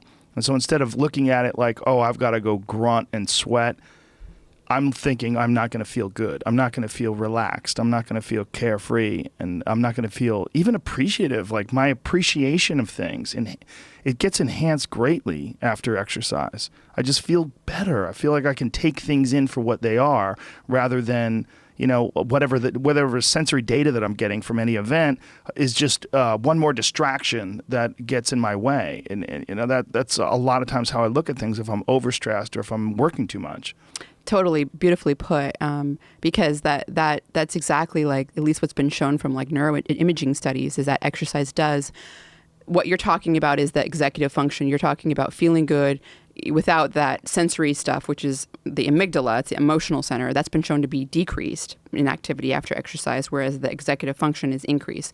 So it's exactly in the right direction, right? So you're able to logically think about this more, and you feel good, and it's like you're not that sensory response, that gut anxiety. Yeah. You don't feel it as much. That part of your brain's actually quieter after exercise. Meditation does a similar thing, but if there was just a way to get this knowledge for people to understand, people that are adverse to exercising, if there was just some way, and I'm really trying to find a way, because there are many people that I care about in my life that are that way, and that feel depressed and are on some sort of, antidepressant, which doesn't really work for them still.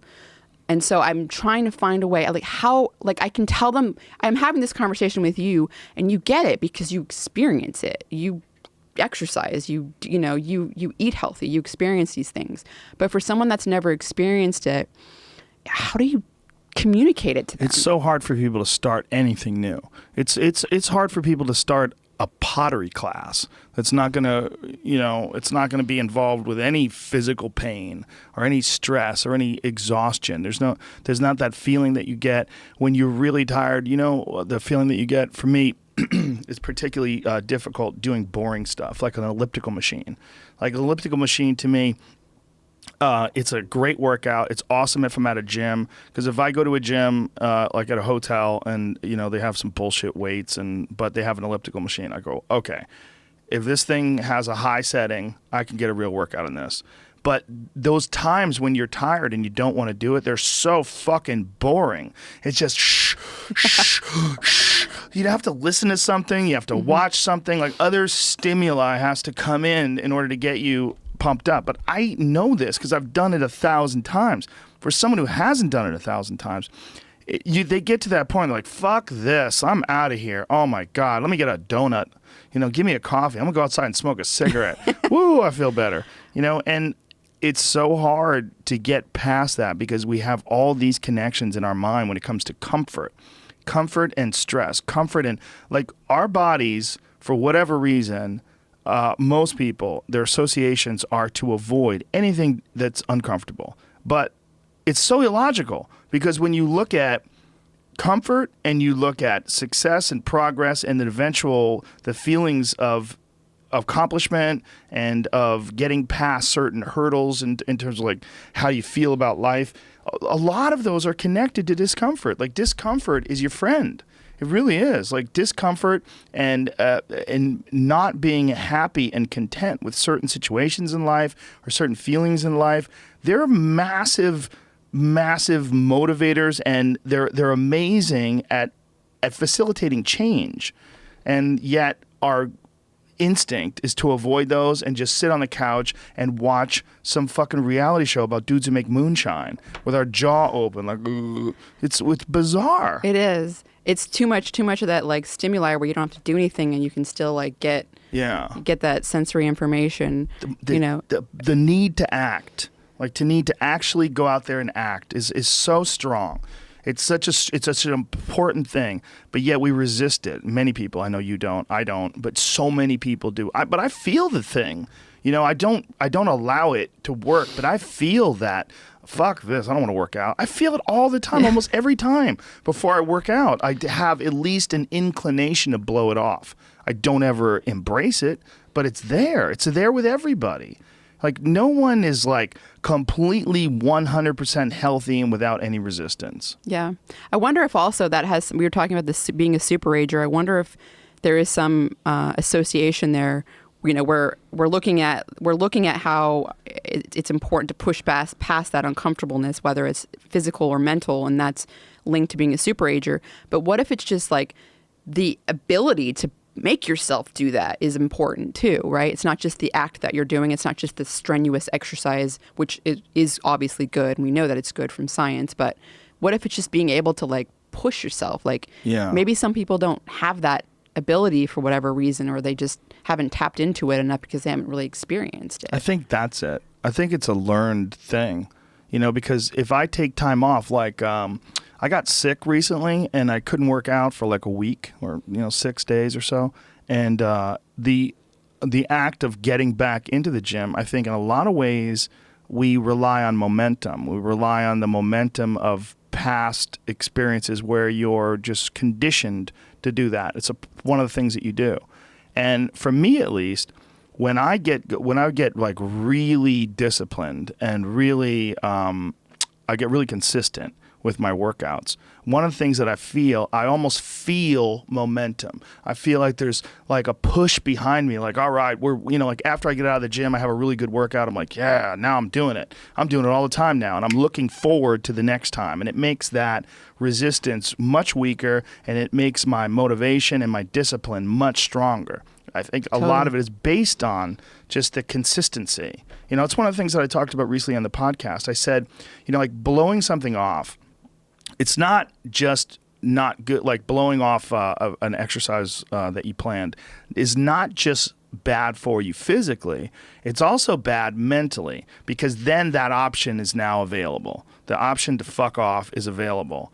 And you did it before, and you're probably going to do it again, and you'll get mediocre results, not just in that aspect of your life, but maybe in all aspects of your life. Because I think that option to fuck off when you embrace it, that is a pathway that you might choose when it comes to dealing with conflict in your personal life, dealing with business decisions, dealing with career decisions, like an uncomfortable decision that you might be faced with, where maybe you need to make a change as far as like what your pathway is in life, but you don't do it, and instead you fuck off. And that the inclination to fuck off, I think, that gathers momentum as well. The inclination to be disciplined, that comes with momentum too. And I think both things, like you take a path, like the path of the healthy person or the path of the fuck off, like both of them are available, and whichever path you embrace.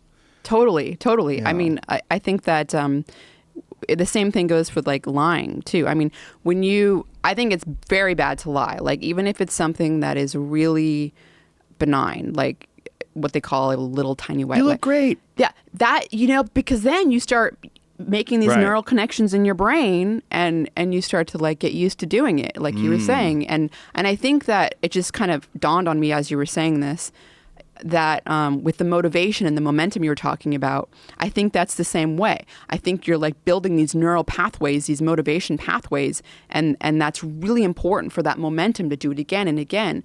There was some studies, a few of them that have been done where you can take a person and do that direct transcranial stimulation, which I don't know much about, but I remember these studies, and like stimulate a certain part of the brain that's involved in motivation, and you can motivate them to go to the gym.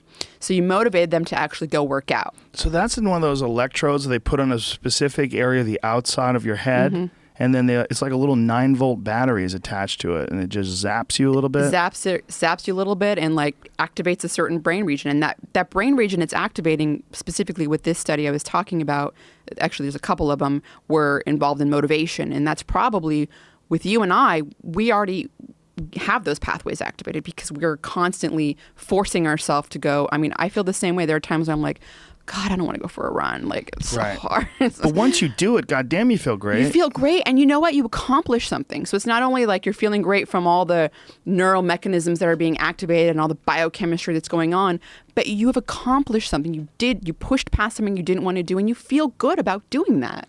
After magnetic stimulation therapy, Wilmington woman finds motivation and energy. Yeah. There's a Radio Lab about this, a Radio Lab podcast. It's called 9-Volt Nirvana. And they're pretty good. I like Radio Lab. I love it. I love Radio Lab. And it actually deals with, it's the first story, the opening story is amazing because it deals with this woman who went to this like sniper training simulation video thing that they do where they put you in front, they give you like a fake gun, and they put you in front of a video screen, and a scenario plays out. And then the scenario, there's like a terrorist attack, and you have to take out the bad guys. And they did it with her, and it's 20 minutes long, and she was terrible. Like, she fucked it all up. It was just like a disaster. Like, she didn't respond correctly. Then they put these electrodes. What would you exactly call them? One of those things. It's electrodes. So they put these on her brain or on the outside of her head in very specific areas and stimulated it, and then recreated it. And in the recreation, she was 100% effective. She killed all the bad guys, and she went through this 20-minute thing. And when it was over, when they told her that it was over, she thought they were fucking with her because she thought it was only 2 minutes. Like, like everything. That is incredible. Oh, it's amazing. The way she describes it is amazing. It's amazing. It's a little scary too.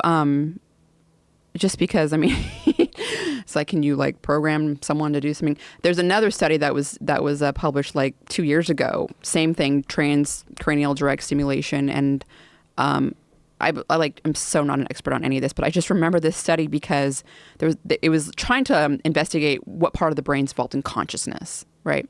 And so that the study was designed in such a way where she was reading a book, and then they zapped her in a certain part of the brain, and she stopped reading the book, this woman, and like just looked at them like a zombie, like nothing, no talk, no. And then they zapped her again, and she started. She picked up right where she left off. Oh, had Jesus. no recollection at all of doing that. So this was like, trying to figure out if this part of the brain is involved in consciousness. Anyways, that was a little scary. Well, that is a real concern, right? Because one of the things about this transcranial direct stimulation Radiolab podcast was that they talked about how many people are out there just fucking experimenting, where there's a whole community online where people are talking about like experimenting with the voltages and experimenting with the placement. And oh my goodness. One guy did something, he lost his sense of taste, and like a bunch. Yeah, people are just buying these and like doing it. Yes, like, oh my God. Yes. Well, you can go. Well, it's like you go to fucking Radiolab. The consequences of a world where anyone with $20 and access to Radio Shack can make their own brain zapper. Yeah, that is that from Radiolab from their their podcast page. Wow. Yeah, it's amazing because there's apparently this gigantic community of it. Like, hold on a second. Go back up there and make that larger again. The last couple of years, TDCS, direct cranial stimulation, has been all over the news. Researchers claim that juicing the brain with just 2 milliamps, 9-volt battery, can help with everything from learning languages to quitting smoking to overcoming depression. And so they brought in a neuroscientist, Michael Wysand, at Wright State Research Institute into the studio to tell them how it works. Really interesting. Very interesting. I feel like in terms of like treating depression or helping people get motivated to go to the gym, it may really have relevance. Yeah. If it help, But it also might be like slapping a supercharger on an old Chevy Nova and you blow the fucking engine on the thing, It's true. It's true. I mean, we don't really know enough about what's going on. I certainly wouldn't be experimenting with that right now. Let's do it. Are you do it? Yeah, fuck it. I'm thinking about going to Radio Shack right after I get out of here. Not really, but sort of. I mean, it's just interesting. It's amazing that we are really some sort of a system, and you can juice that system with like a little electricity here, a little vitamin there, a little broccoli sprouts here. Yeah. It's like that's the weirdest thing about people, and one of the weirdest things about people is how variable we are depending upon what we put inside of us. And we don't think of it that way most of the time. We think of ourselves as ourselves. I'm sure you think of yourself as Rhonda Patrick. But Rhonda Patrick relies on a bunch of fucking chemicals to be Rhonda Patrick, right? I mean, there's a lot of stuff going on in there. It's not this one, like, this is a laptop.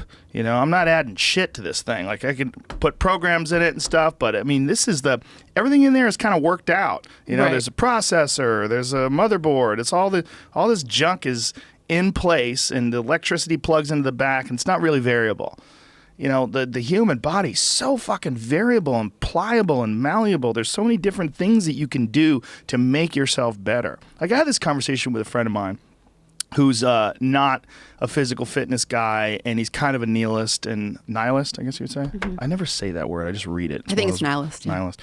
And he's a bit of a curmudgeon, and he's like, what's the point? Like, really, what is the point? I mean, you're always doing all this martial arts and exercise. I go, okay, if I could give you a pill, and that pill would turn you essentially into a super person. Like, you can do shit that you can't do now. You could lift weights you can't lift. You could beat people up. You could do physical fitness feats that, what you right now are totally insurmountable and outside the realm of possibility. Would you take that pill? So simple. And he goes, no, I wouldn't. I go, you wouldn't. Okay. If I could give you a pill that would prevent you from being a decaying old man, and you could stay in the state you are right now, would you take that? He's like, yeah, I probably would take that. I go, well, that's how it feels like to me, motherfucker. Like, that's how it feels like to me. Like, you're a decaying old man. Yeah. Like, he's not much, I think he's a year older than me. But he looks like he's 50 years older than me. I mean, his body's all humped. He's got he's got a little paunch. Yep. He doesn't have any muscle tone. And I'm like, dude, all of that is just physical fitness. Like, you're not broken. Like, there's nothing wrong with you. But if you got on like a steady yoga routine and started doing some resistance training and started maybe swimming or something like that, a year from now, you would have a completely different body. And so talking to me, I'm like, I've done it my whole life. So like stuff that I can do stuff that you don't think is possible. And to me, it's like 2 times a week, 3 times a week I do that stuff. Like, this is not, like, your body is like a race car that you can juice up yourself. Like, you can add the fat tires. You can add the improved suspension. You can beef up the horsepower in the engine. You could do all that yourself.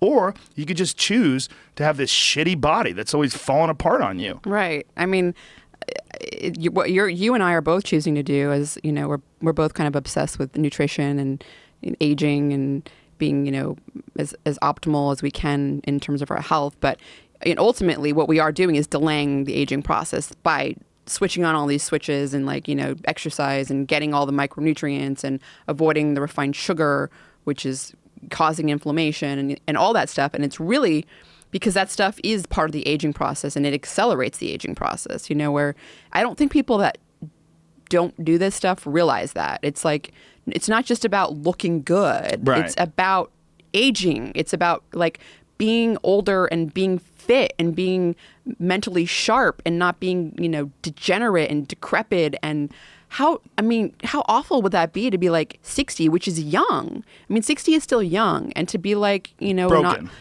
Broken. Which is really common. It's super common. Especially for sedentary people. Exactly. For sedentary people. Most sedentary people are people that also choose to eat terrible diets. Yes. So it's not only are they sedentary, they're also eating crappy food and not getting all the nutrients they need. So it's just this mega explosion, dynamite of just bad. Yeah, increasing inflammation. I think intelligent people, like my friend, he is intelligent, and I think he connects vanity with those things, and he thinks vanity is for fools, and he thinks it's a trait that he finds reprehensible. He just doesn't like it. He sees people that are, whatever. Maybe it's flashy clothes. Maybe it's, the way they wear their hair. Whatever it is that he thinks is preposterous. He connects that with physical fitness. Mm-hmm. I'm like, man, but it's your vehicle. It's how you get through this life, and it's how you think. It's so many different things that are all connected into one super organism, which is the life that you're living. I think everybody knows now. I mean, it's not something we grew up knowing, but everybody knows now about your gut biome. This is a really huge factor in how you exist as an organism, or as maybe even an organism is the wrong word, because we're essentially ecosystems. And we're in charge. This weird consciousness that has all this resistance and has all this inclination towards comfort and fucking off and blowing things off is what is in charge of making all these things happen that keep this ecosystem healthy. It's almost like if Earth itself had a shitty manager. If there was a natural manager of Earth that was oh God, who cares if it rains? Oh God, I'm gonna stop growing things. I don't give a shit anymore. It's all stupid anyway. I mean, it's literally the just blow it up. Yeah. Fuck it. Let's just kill all of life. It's all gonna die eventually. I mean, the sun only lasts 7 billion years. You see, that is the perspective a lot of people take with aging, where it's well, you're going to die, you're going to age, you can't stop aging. And it's yes, you're right, but that's not the point. The point is to age better.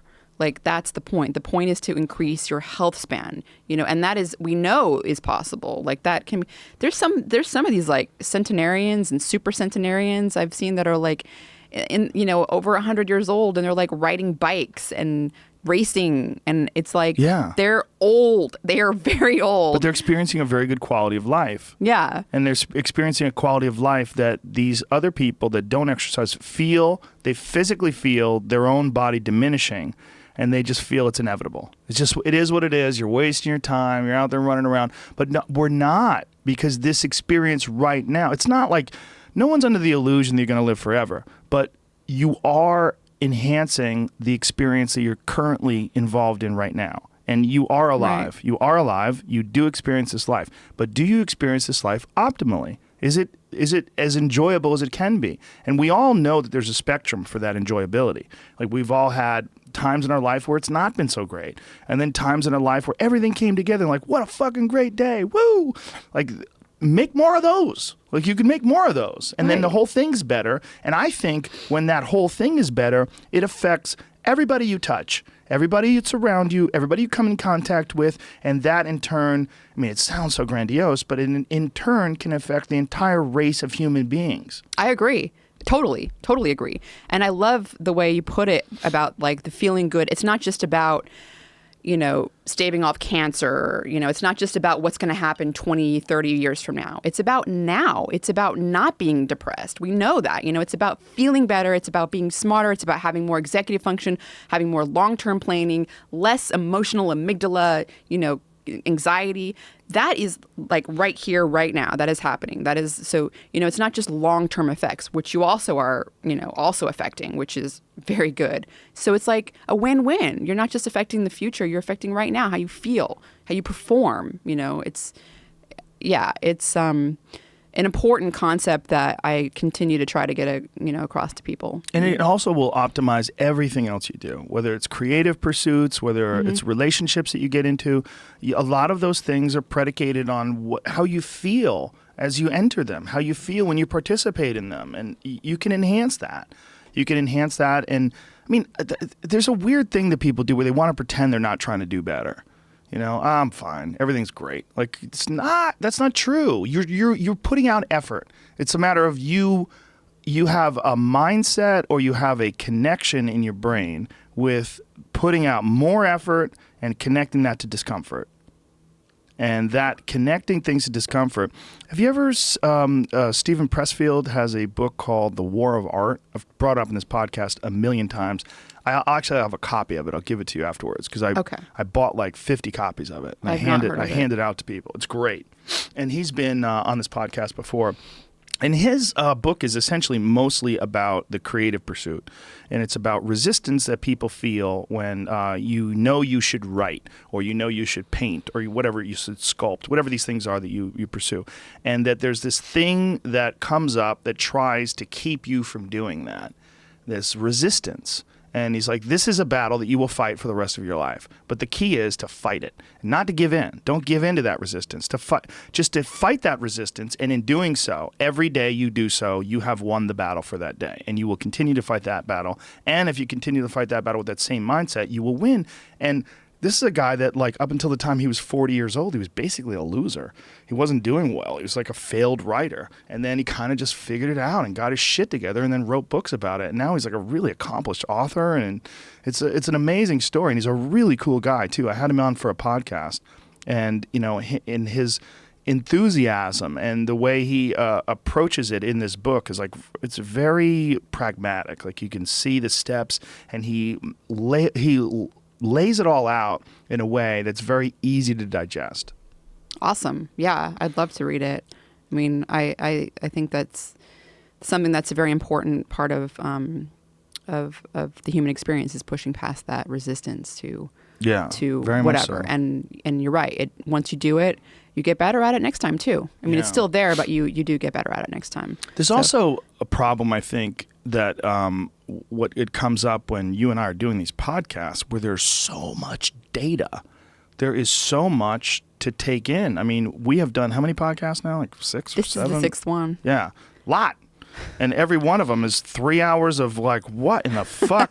How does she know all this? And just notebooks. Like when I put it up on Twitter, that you're going to be here, everybody's like, get your notebook out. I mean, that's like the number one response in the comments. That's awesome. Yeah, cool. There's a lot of stuff that I enjoy learning, and so it's something that I like to learn about, things that can make me better, things that can make other people better, mentally, physically, help aging and all that. So I like to share that with people. Have you heard of this? We were talking about an aging pill, and it kind of came into my mind when you were talking about giving your friend that if you could take a pill that could, delay the way you age or make you live, longer or better. Have you heard of like nicotinamide riboside or nicotinamide mononucleotide? Not at all. Not at all? No. Oh, wow. It's kind of like, I guess maybe it's not made its way into the popular media as much as I thought, but it's definitely blown up in the science. So, so nicotinamide riboside and nicotinamide mononucleotide, they're like precursor forms to vitamin B3. And in the body, they get converted into something called NAD. And NAD is something that you absolutely your mitochondria, which make energy, have to make energy. Like you can't, oxidize fat, fatty acids. You can't oxidize glucose. You can't make energy from any of the food you eat without NAD because your mitochondria need it to make the energy. So it's very important for your mitochondria to function to make energy. But also, it's very important. It's like the levels of NAD always rise like when you're fasting in between meals. So like, between breakfast and lunch or breakfast and dinner or whatever, your NAD levels go up like slowly after a meal and during the fasting state. And also when you exercise. So the levels of NAD will go up somewhat. But so these are precursors to NAD, right? I'm telling you this because this is kind of the studies that have been done. All the mechanisms go back to this forming NAD. NAD is something that decreases with age. It's something that, it's very important for aging. Anytime you're inflamed, all the NAD gets sucked up into that inflammation because your energy to, it requires energy to like have your immune cells be activated and fighting off whatever they think they're fighting off, whether or not it's refined sugar or actual an infection. But DNA damage sucks it up. So it's like, it's basically a limiting factor in a lot of ways. So there's been all these studies over the past, I don't know, I'd say like 6 years probably now, 5 or 6 years, where various scientists have been feeding mice, this nicotinamide riboside or nicotinamide mononucleotide. And they're finding that, for example, if you feed them nicotinamide mononucleotide, it delays aging in their liver, in their bones, in their eyes, their muscle. So it's basically like their tissues are aging better. They have enhanced endurance. They have better mitochondrial function. And these are doses like human equivalent dose to like 24 milligrams per kilogram body weight per day, which could be a lot if you weigh a lot. But showing that it improves mitochondrial function, and nicotinamide riboside, which gets converted into nicotinamide mononucleotide. It's kind of confusing. It just, anyways, lots of studies on that showing that it, like, if you give it to mice that have some sort of mitochondrial defect and their muscles all atrophying, it completely reverses that. Their muscles are like, they're making lots of mitochondria, and they're improves muscle function and enhances performance. Anyways, like, you get the idea. Like, lots and lots of animal studies. Recently, there's been a human clinical trial done with nicotinamide riboside, and that just to show that it's safe and that it actually does increase NAD levels in human blood, which it does, even as low as a 100 milligrams dose a day. And is this a supplement that people can buy? So nicotinamide mononucleotide is not. That's found in like broccoli. Broccoli's really high in it. Cucumbers are really high in it. Cabbage is high in it. Edamame. But nicotinamide riboside, which gets converted into that, which eventually makes its way to NAD, is a supplement. So a few scientists, actually some big name scientists in the aging field, like Lenny Guarantee and a couple of others, have started a supplement company called Elysium. Can you give me that pad? I forgot to put a pad over here. I got to write that down. Thank you. Yeah, and so it's called Elysium, and it has nicotinamide. Elysium, like the Matt Damon movie? Yeah. Elysium. Oh, look at this. They have it. So it has nicotinamide, and by the way, no affiliation. I don't have any affiliation with any supplement companies. Is this a supplement company? What is the company, Jamie? I think it's a the company's called Elysium, or is it the supplement? The supplement's called Elysium, but. And how do you spell the actual nicotinamide? How do you say it? Riboside? Nicotinamide, N-I-C, O-T-I-N-A-M-I-D-E, riboside, R-I-B-O-S-I-D-E. Yeah, so it's interesting. It's also, there's another company, I think Thorne makes one with it in it. But Thorne? Yeah, Thorne. The thing that's interesting about the Elysium, though, that I found, because I started looking into this, like, I've met Lenny Guarantee. He's the guy whose lab, the whole pathway that resveratrol acts on was discovered. That so NAD switches on this whole like genetic pathway that's like anti-aging, and it changes all these epigenetic factors. Okay, without getting into all the details and like boring people to death, it's like it's basically NAD levels rise. It acts as a switch. This rises NAD levels. So this is a supplement that's rising the NAD levels. But what's interesting about the Elysium is that it has something in it called pterostilbene. Pterostilbene is found in blueberries. Blueberries is probably one of the best sources of it. But what is so interesting, I was trying to figure out, I'm like, why are they putting, trying to figure out why they're putting pterostilbene with nicotinamide riboside, because nicotinamide riboside is affecting NAD, it's affecting mitochondrial biogenesis, so it's been shown to increase mitochondrial biogenesis.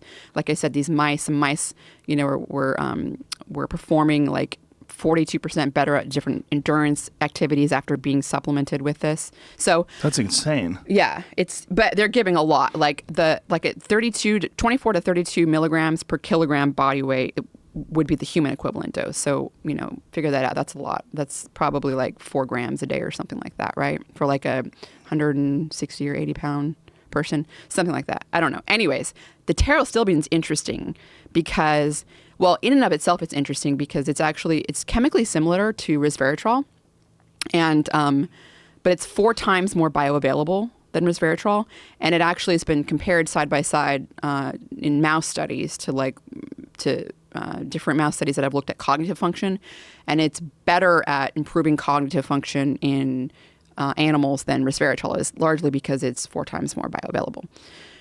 So anyways, I was like, well, I don't know if that's why they're doing it, because that's not affecting the same pathway. But then I came across something really interesting, and that is pterostilbene actually has been shown, again, this is an animal study, to increase a type of bacteria in the gut that causes the conversion of certain compounds, elagitanins, which are found in berries and some nuts, but really high in pomegranate. Elagitanins get converted into something called urolithin A by your gut bacteria, which is what pterostilbene is, increasing that gut bacteria. So pterostilbene is actually increasing the production of urolithin A from berries that are having this other compound. Urolithin A, what that does is, this has been shown also in other studies, it causes mitophagy or mitophagy, which is the clearing away of damaged mitochondria. So you're basically clearing away damaged mitochondria like they eat themselves. So phagy would be eating itself, kind of like autophagy or autophagy as it's called, which is a cell, sort of a damaged cell that gets cleared away. It eats itself. That happens a lot during a fasting state. Well, this mitophagy is doing it specifically for mitochondria. And the reason why this is so cool, and I'm going to try to not bore you because I can go on and on. Just keep going. Don't worry about that.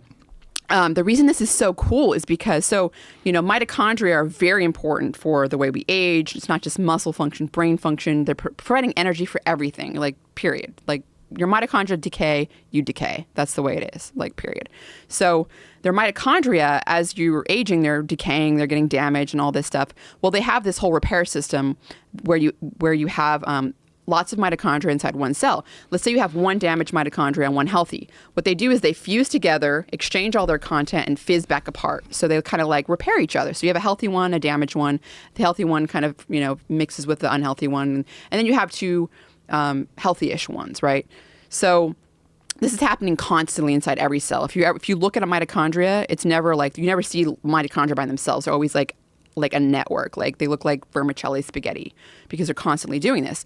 Well, if you clear away the damaged ones and you increase mitochondrial biogenesis with a nicotinamide riboside, so not only are you getting rid of the damaged pool, you're now creating new ones that are brand new, healthy, young, brimming young mitochondria like you had when you were a young child.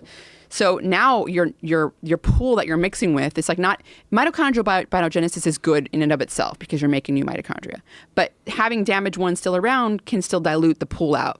It can still dilute it. So if you clear out those damaged ones and you're making new ones, it's kind of boom, you're going to get young new mitochondria. So I think that possibly is another reason why they combine those. I mean, it's completely speculation. But anyways, you learned some cool shit about pterostilbene and urolithin A. Yeah, mitophagy is a very interesting thing. Exercise to some degree can increase it. Fasting does. And why does fasting increase it? When you're fasting, you try to, so NAD levels rise. You try to conserve some of your energy, and the way you do that is by eating different organelles, eating the cell itself, which can then provide energy for other cells. So usually what happens is fasting will selectively get rid of some of those damaged cells or damaged mitochondria. So that happens during a fasting. Does that make sense? When it does. Yeah. So it's interesting though that the body manages it so well that it goes after the damaged ones before it goes after the healthy ones. Well, there's lots of like molecular mechanisms that have been figured out why that is, and that's because the damaged one, their mitochondrial membrane potentials like different, and it's all this complicated stuff, but it's like it all works out perfectly. Where it's like these enzymes that like target it to basically become to undergo mitophagy. It's like they recognize this certain one with a lower membrane potential, which happens to be more of a damaged mitochondria, and it's just kind of like it's kind of beautiful how it just all works out that way, God, what was I going to say? I completely was going to say something else. I lost my train of thought there, but. Yeah. So anyways, the fact that you can like have new mitochondria is like pretty, I mean, that's kind of like the big thing with aging. It's been that for a long time is like young new mitochondria. I know you're probably aware of this study, but they injected old mice with the blood of young mice, and they found that the old mice started behaving more lively, and then they did the reverse. They injected the young mice with the blood of old mice, and the mice struggled and deteriorated. And now there's some crazy new startup where for, what was it, like $8,000, they fill you up with the blood of young people. Yeah. Okay. I'm glad you mentioned this because I've been reading about it recently. Actually, Peter Thiel, the PayPal. Yes. He does that. He's publicly talked about. He's the guy that he's on Trump's board now, isn't he? Like I think so. Yeah. But he's like one of the first people that Trump hired, which is fascinating. That's so fascinating. Yeah.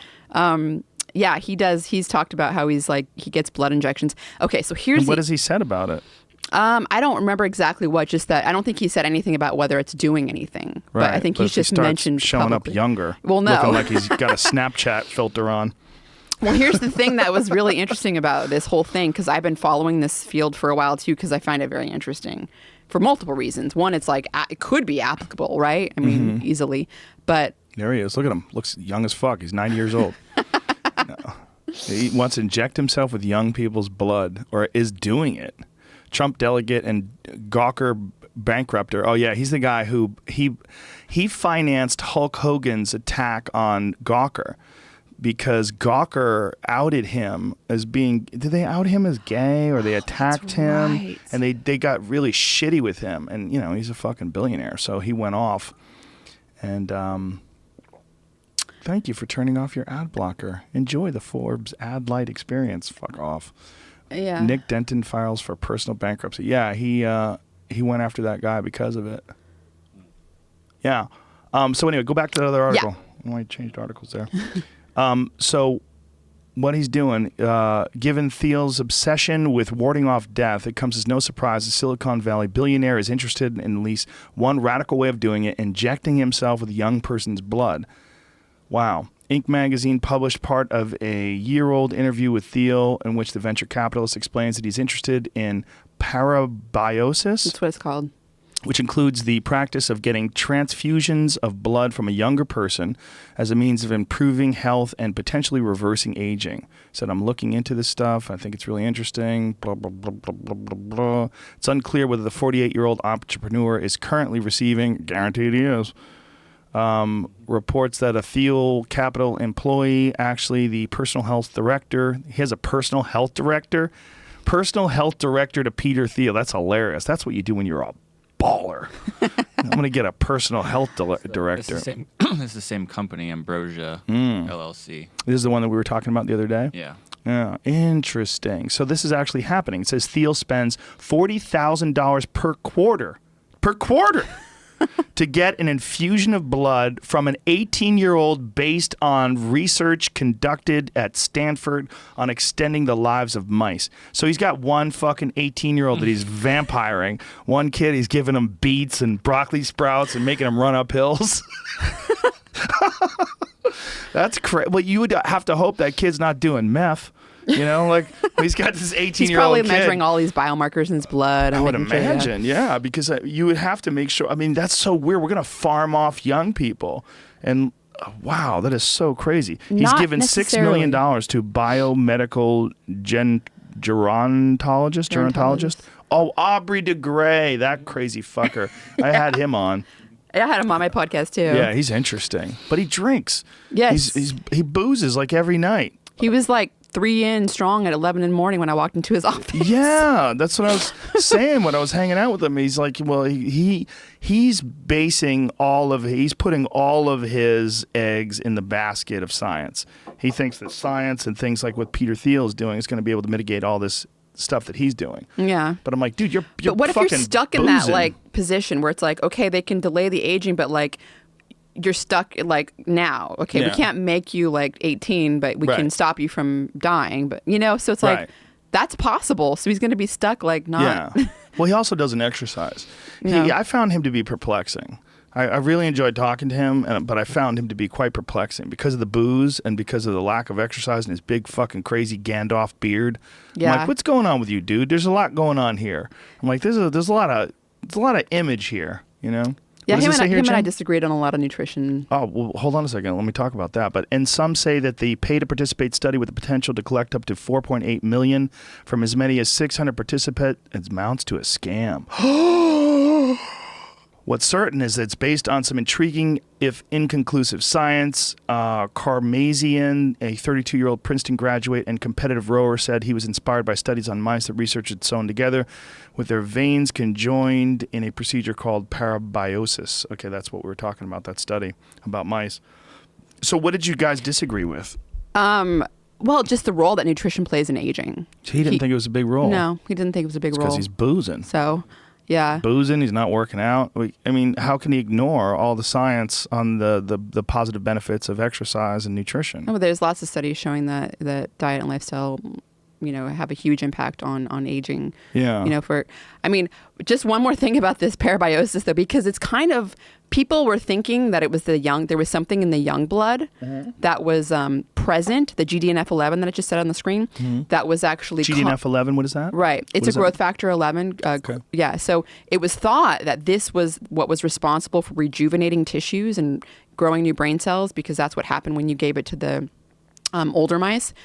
But then other studies started to come out, also out of Stanford, showing that, in fact, it may not be something that's in the young blood, but something that's in the old blood that's actually causing the aging. Something called VCAM1 that you start to make it as you're getting older, and it like causes inflammation in the brain and like starts messing up things. So there was a recent study that just came out and showed that if you like make an antibody against that VCAM1 and prevent it from like doing its action, it's like you can stop that from happening. So anyways, there's a lot to be figured out there. Is there an antibody that they're currently working on? Yeah. Wow. Yeah. They're trying to make some kind of something that you can take. Goddamn solution to aging. That's going to be weird. It's going to be weird if you see like old people become young. It's not going to be weird if people don't get any older. Because, I mean, it'll be kind of weird, but if I ran into you like 20 years from now and like, damn, Rhonda, you look exactly the same. It would be cool, but it wouldn't freak me out. What would freak me out if Arnold Schwarzenegger started looking like he was when he was 20 again. Right. Like that would freak me out. Like if we start seeing the change in the process, we start seeing things reverse. Right. Not just halt or slow down, which we kind of have seen with like really healthy people. Like some people kind of defy aging, at least to a certain extent. Like Tom Cruise is a perfect example. I want to know what they're filling that dude up with. You know who else who I was thinking that defied aging, like famous-wise? Keanu Reeves. I feel like that guy's looked the same for like a long time. Yeah, and he's in his 50s now. Yeah, he looks great. Yeah, he looks great. I mean, I think he smokes too. What? Yeah. No. Yes. Yeah. So that's just show you he's got some kind of like genetic. There definitely are. Tom Cruise, 1983, 2014. They're injecting him with some kind of young fluid. You know what I'm saying? I mean, look, he's got fucking ungodly sums of money, and that's part of the issue. You know, I mean, you can definitely do things with money that imagine make you look younger. Trying to figure out what surgery-wise and stuff. I don't think he's doing surgery though. Oh no? No. Well, one of the things that they think is what is that picture up above? What's that one with the shirt off one up there? Is that him working out up there?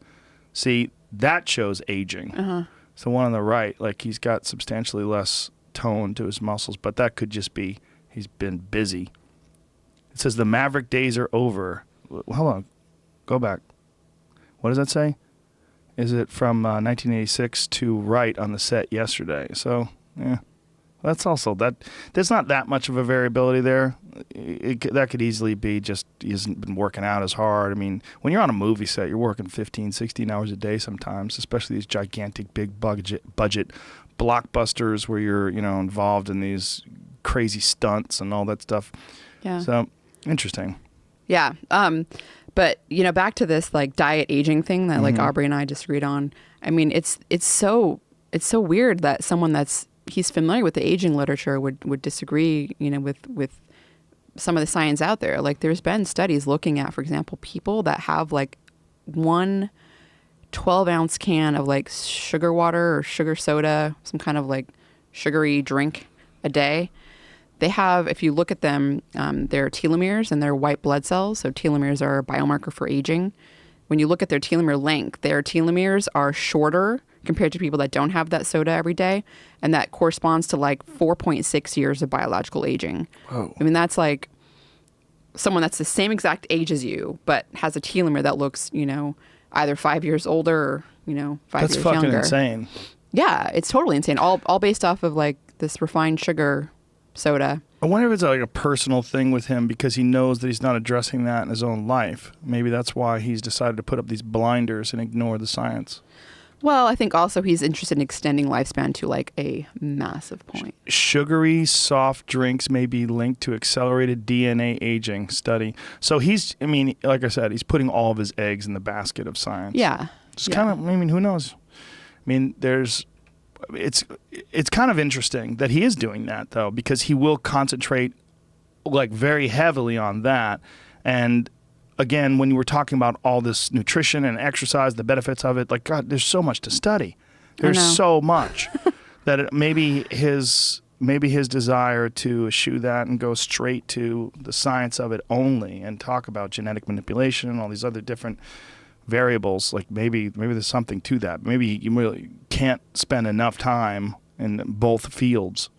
Totally. Yeah, I think that makes sense. And I do think that there's hope for things like genetic engineering and stem cell therapies that will help tune humans up eventually, and that will make a big difference. And have I talked to you about my stem cell experiments? No. Oh, okay. I have been getting stem cell shots. I got them for an injured shoulder.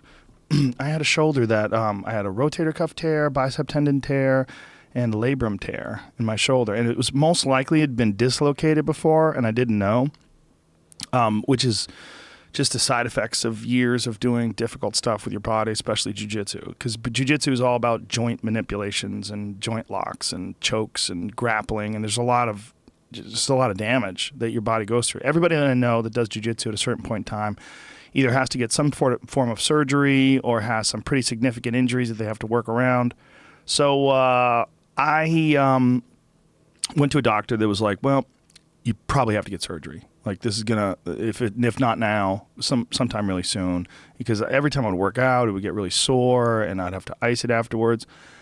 I get these shots, and they're doing them from they're extracting the stem cells from women's placenta, and they take the stem cells and then they shoot them into the area where you have the injury, and the results are fucking freakish. You heal like Wolverine. I mean, it's really bizarre. And now this same shoulder that I had, like a real problem with, where I was worried about needing surgery.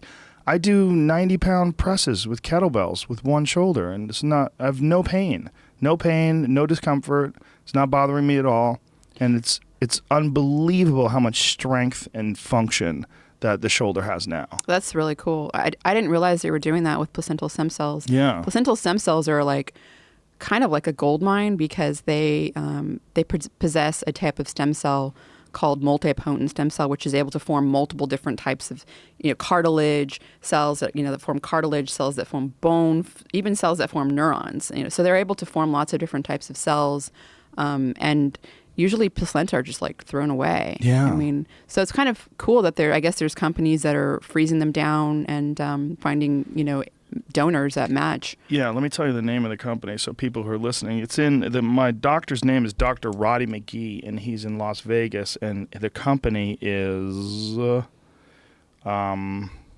I don't have it listed here. That's good. I've got it on my Instagram. I've got my pen ready here, Joe. You Yeah. can't let me down. No, I won't let you down. Just give me a second. I'll scroll through my Instagram and I'll find him because it wasn't that long ago that I was there. But I posted something about it on Instagram. But I'm a giant believer in it. And I've had some friends. My friend John Dudley, who's an archer, was experiencing tendinitis in one of his elbows for a long time. I mean, he had it, and it was something that he had been working through for quite a few years. And he had one stem cell shot, and within 2 weeks, the pain was completely gone. It's just, Whoa.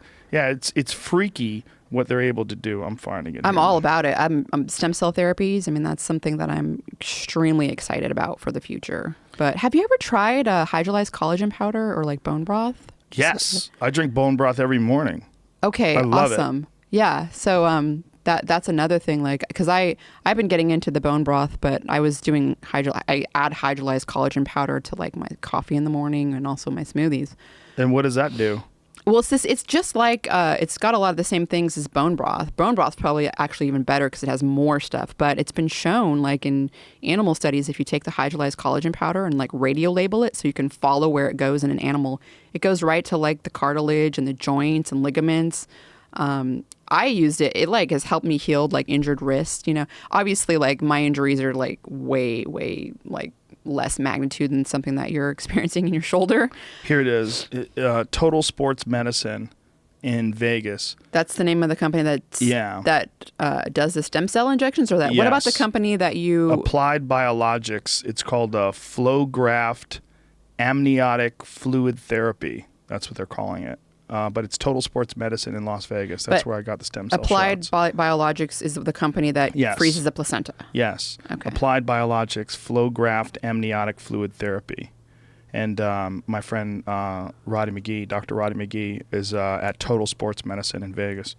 He's awesome. He's such a knowledgeable guy too. If you ever wanted to talk to him, I'd get you in contact with him, and he can explain all the details. He talks like you. You two could fucking geek out together and confuse the shit out of anybody who's standing next to you. Well, you know, pretty soon you can make stem cells from skin cells now. Yeah, I've heard that. I know they did that with a woman. They created a new bladder for her. She had bladder cancer, and they created a completely new bladder from her skin cells in a laboratory environment, and then replaced her damaged bladder. That's amazing. Yeah. I had only heard about the clinical study that they did with eye cells, where like some woman had some sort of blindness, and they were able to use skin cells from her own skin, coax them into becoming retinal cells. But bladder is really cool too. I mean, so there's these lots and lots of animal studies, but every once in a while there's like a new clinical study where they're just kind of piloting, doing this and seeing the safety in humans, and that is where I'm like, I can't wait. Like, yeah, it's crazy. Stem cell injections for my brain. More, right. I'm shooting it right in my ear. Like, yeah, right in there. I'll take it. It's going to be very bizarre when we get past a healthy human state. That's what I'm really not concerned about, rather, but curious about. Like, curious is not even a strong enough word, but I feel like within our lifetimes, maybe it's 50 years or whatever it's going to be, they're going to be able to engineer a human body to perform. I'm sure you're aware of myostatin inhibitors and the benefits. They've shown that the accidental ones that they've done with like whippets and cows, but now they've started to do it on purpose for mice, and the mice are living longer. They're super mice. They are like way more muscular. I think they're like 2 to 3 times more muscular than the average mouse. They look freakish when they kill them. When they kill them and they skin them and they show the body of the mouse with the muscle structure in comparison to the body of a natural mouse. It's like, what in the fuck are you doing here? Like, this is like the Hulk. It's like you're making a tiny thing, and you're putting all this extra muscle on it, and for whatever reason, it's living longer. Yeah, that's the interesting part, that it's living longer. Yeah. I'm trying to figure that out. Like what, because usually there's some sort of trade-off where you're like, well, it's... See if we can find that, Jamie, the myostatin inhibitor studies they did on mice, because their physical performance was extraordinary. Like, they could do things that the other mice just could not do. But on top of that, they actually lived longer. They did live longer. Yeah, see, that's very interesting. Yeah.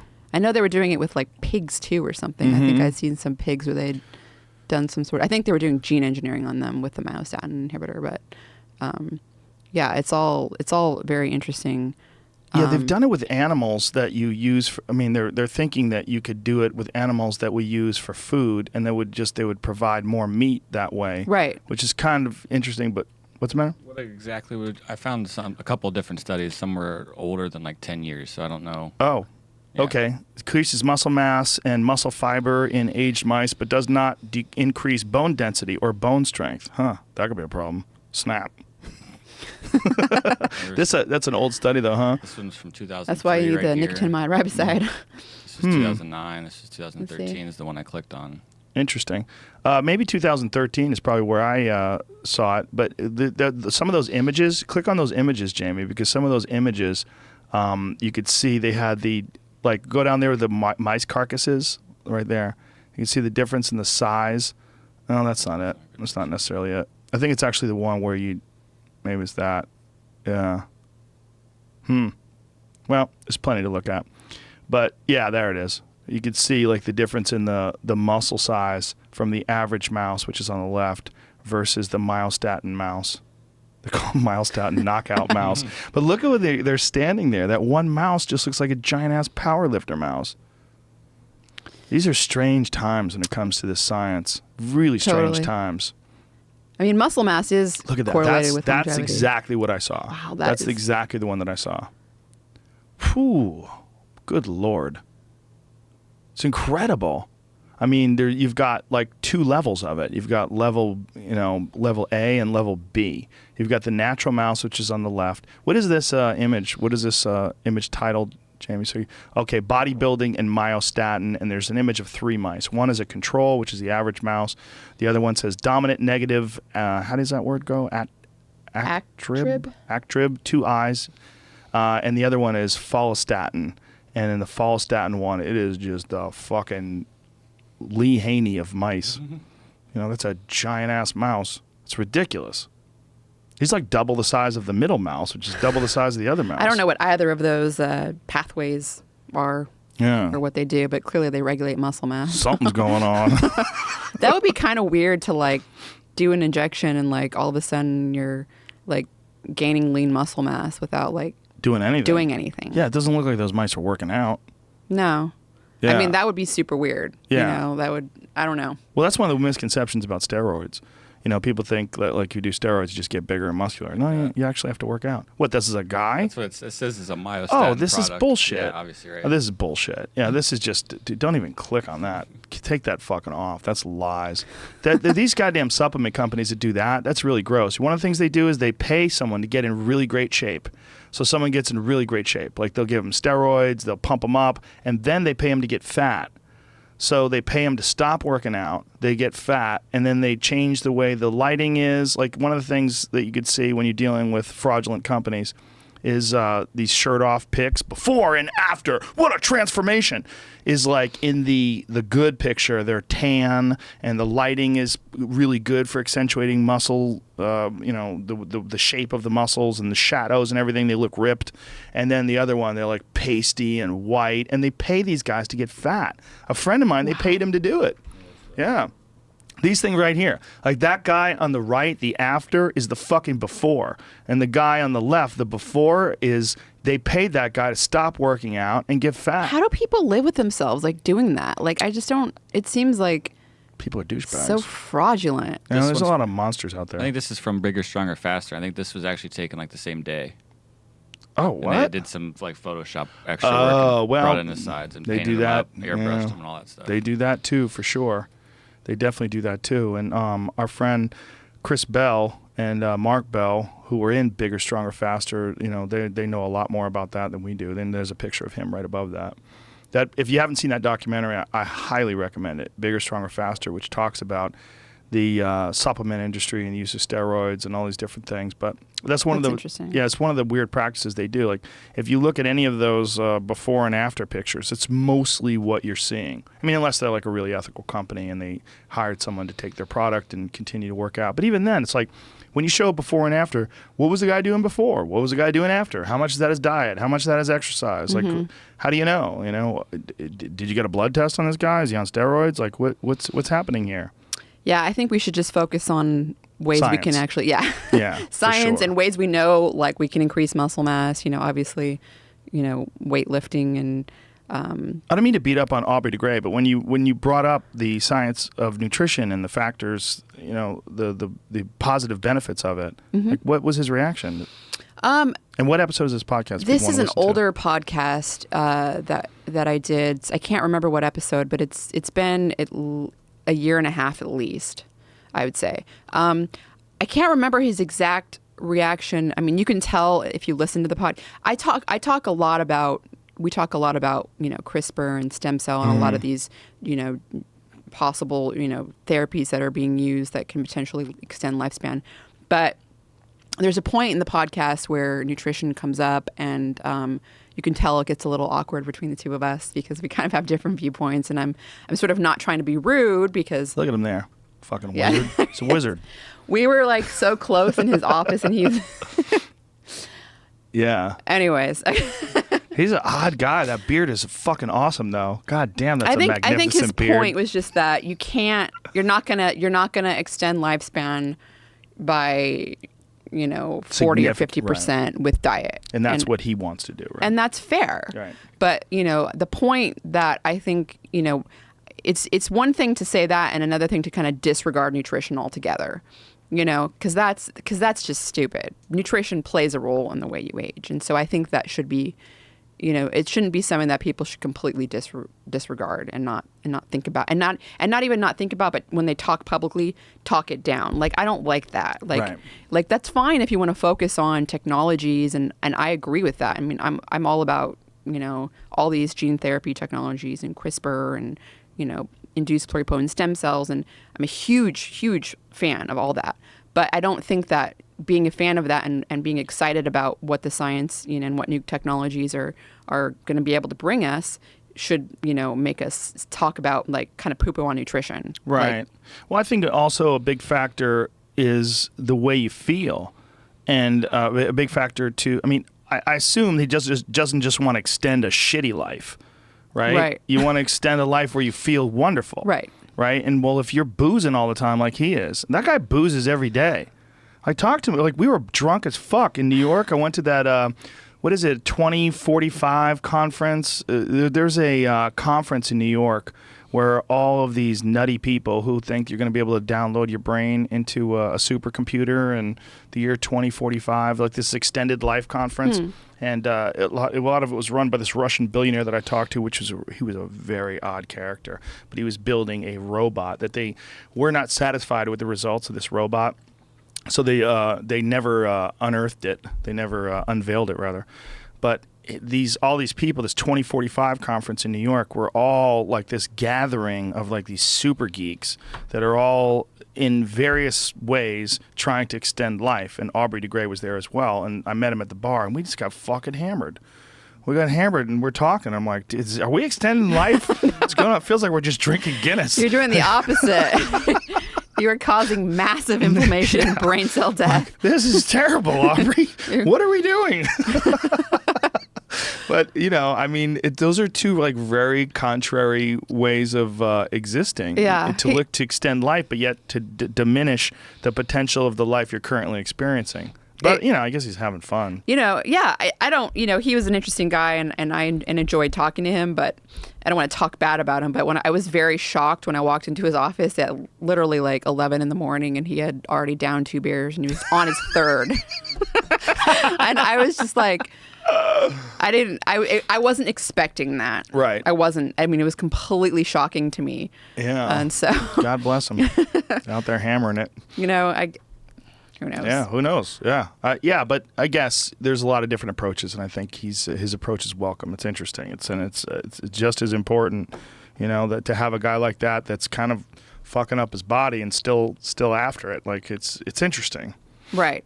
This, like I was saying though, the thing that with him and I, the major difference is focusing on nutrition, and that's something that that I want to get the message across. That's right. I want people something you to can do realize. right now. Yeah, something you can do right now until and meanwhile still telling people about the awesome science coming out. But until then, let's keep let's keep it going. They're not mutually exclusive. They're not mutually exclusive.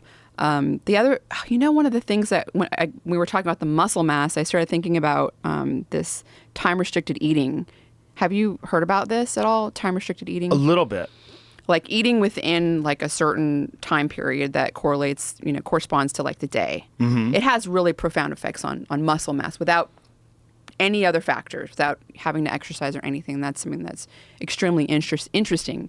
But this like time-restricted eating it's very important for health and metabolism. It's also something I've been obsessed with since like probably early summer. I've been doing it like just, really fanatically making sure that I'm eating within like a no more than 12-hour period. I try to do like 10 hours.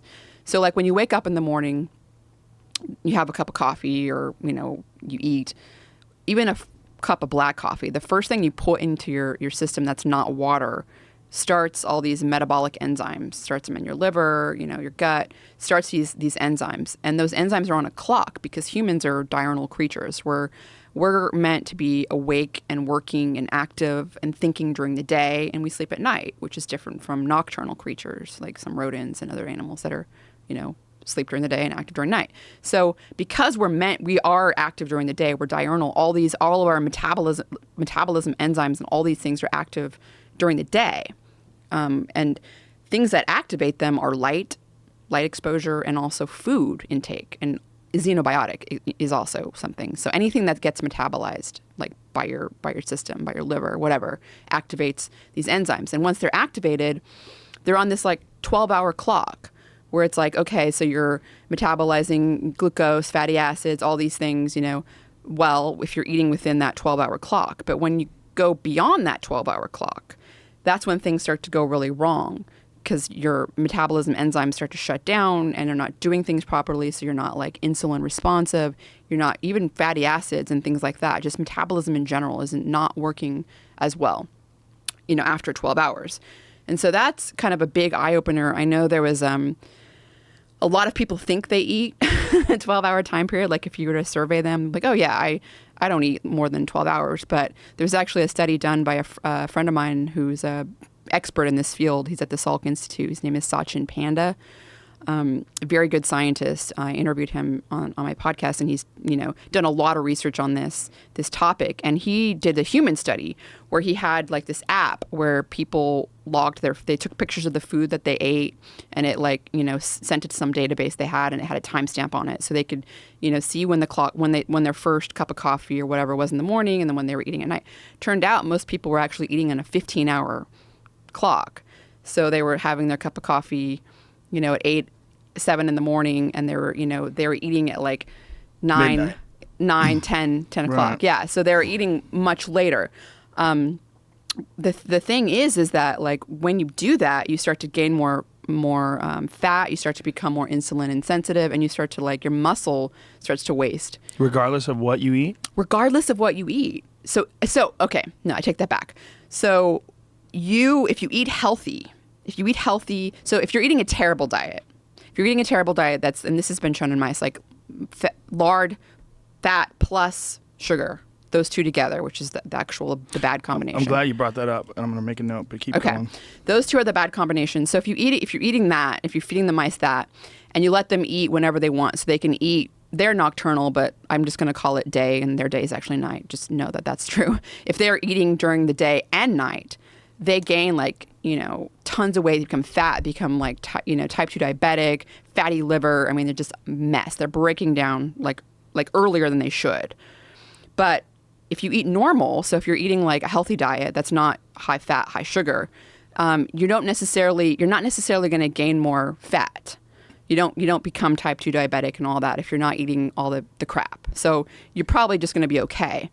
But if you take that same mouse who's eating a healthy diet and you make it eat within a time-restricted window of at least 12 hours, actually the best was 9 to 10, they gain way more muscle mass. This is on a normal diet, just way more muscle mass. And if they ate within a 9-hour window, they had like really improved endurance. And that's something I've noticed in myself. If I eat within a 9-hour window and I go for a run the next morning, my endurance is like very noticeably improved. Like extremely noticeably improved. So do you have like a timer? Like how do you time yourself at the beginning of your day, like when you first eat, and then? Yeah, so I typically, my friend Kevin Rose has an app that it's called, Kevin Rose has an app. Kevin Rose from Dig? Yeah. Yeah. I've had him on. Love that guy. Yeah, he's awesome. He's a big ketogenic diet proponent as well. Yeah, he doesn't actually do keto anymore because when did he stop? After he got a bunch of blood work done, and I mean, there's different genes that people have that can affect the way they respond to that sort of diet. Most of the time, people can respond good, but that's interesting because he was on here just wasn't that long ago, introducing Zero, a new app to help you fast. So he has an app that helps you do that actually works really well. Personally, what I do is I'm just kind of crazy about it, and I just remember it that day. So I'm like, okay, I had my first cup of coffee at 8 a.m. But his app actually is really cool because it really helps you keep track, and it sends you reminders. So helps you, and it's a free app. So powerful, Kevin Rose. Anyways, it's really cool because you can just literally these mice were gaining more muscle mass just not by doing anything, but eating within this time restricted window. And the thing that was also very interesting about this was that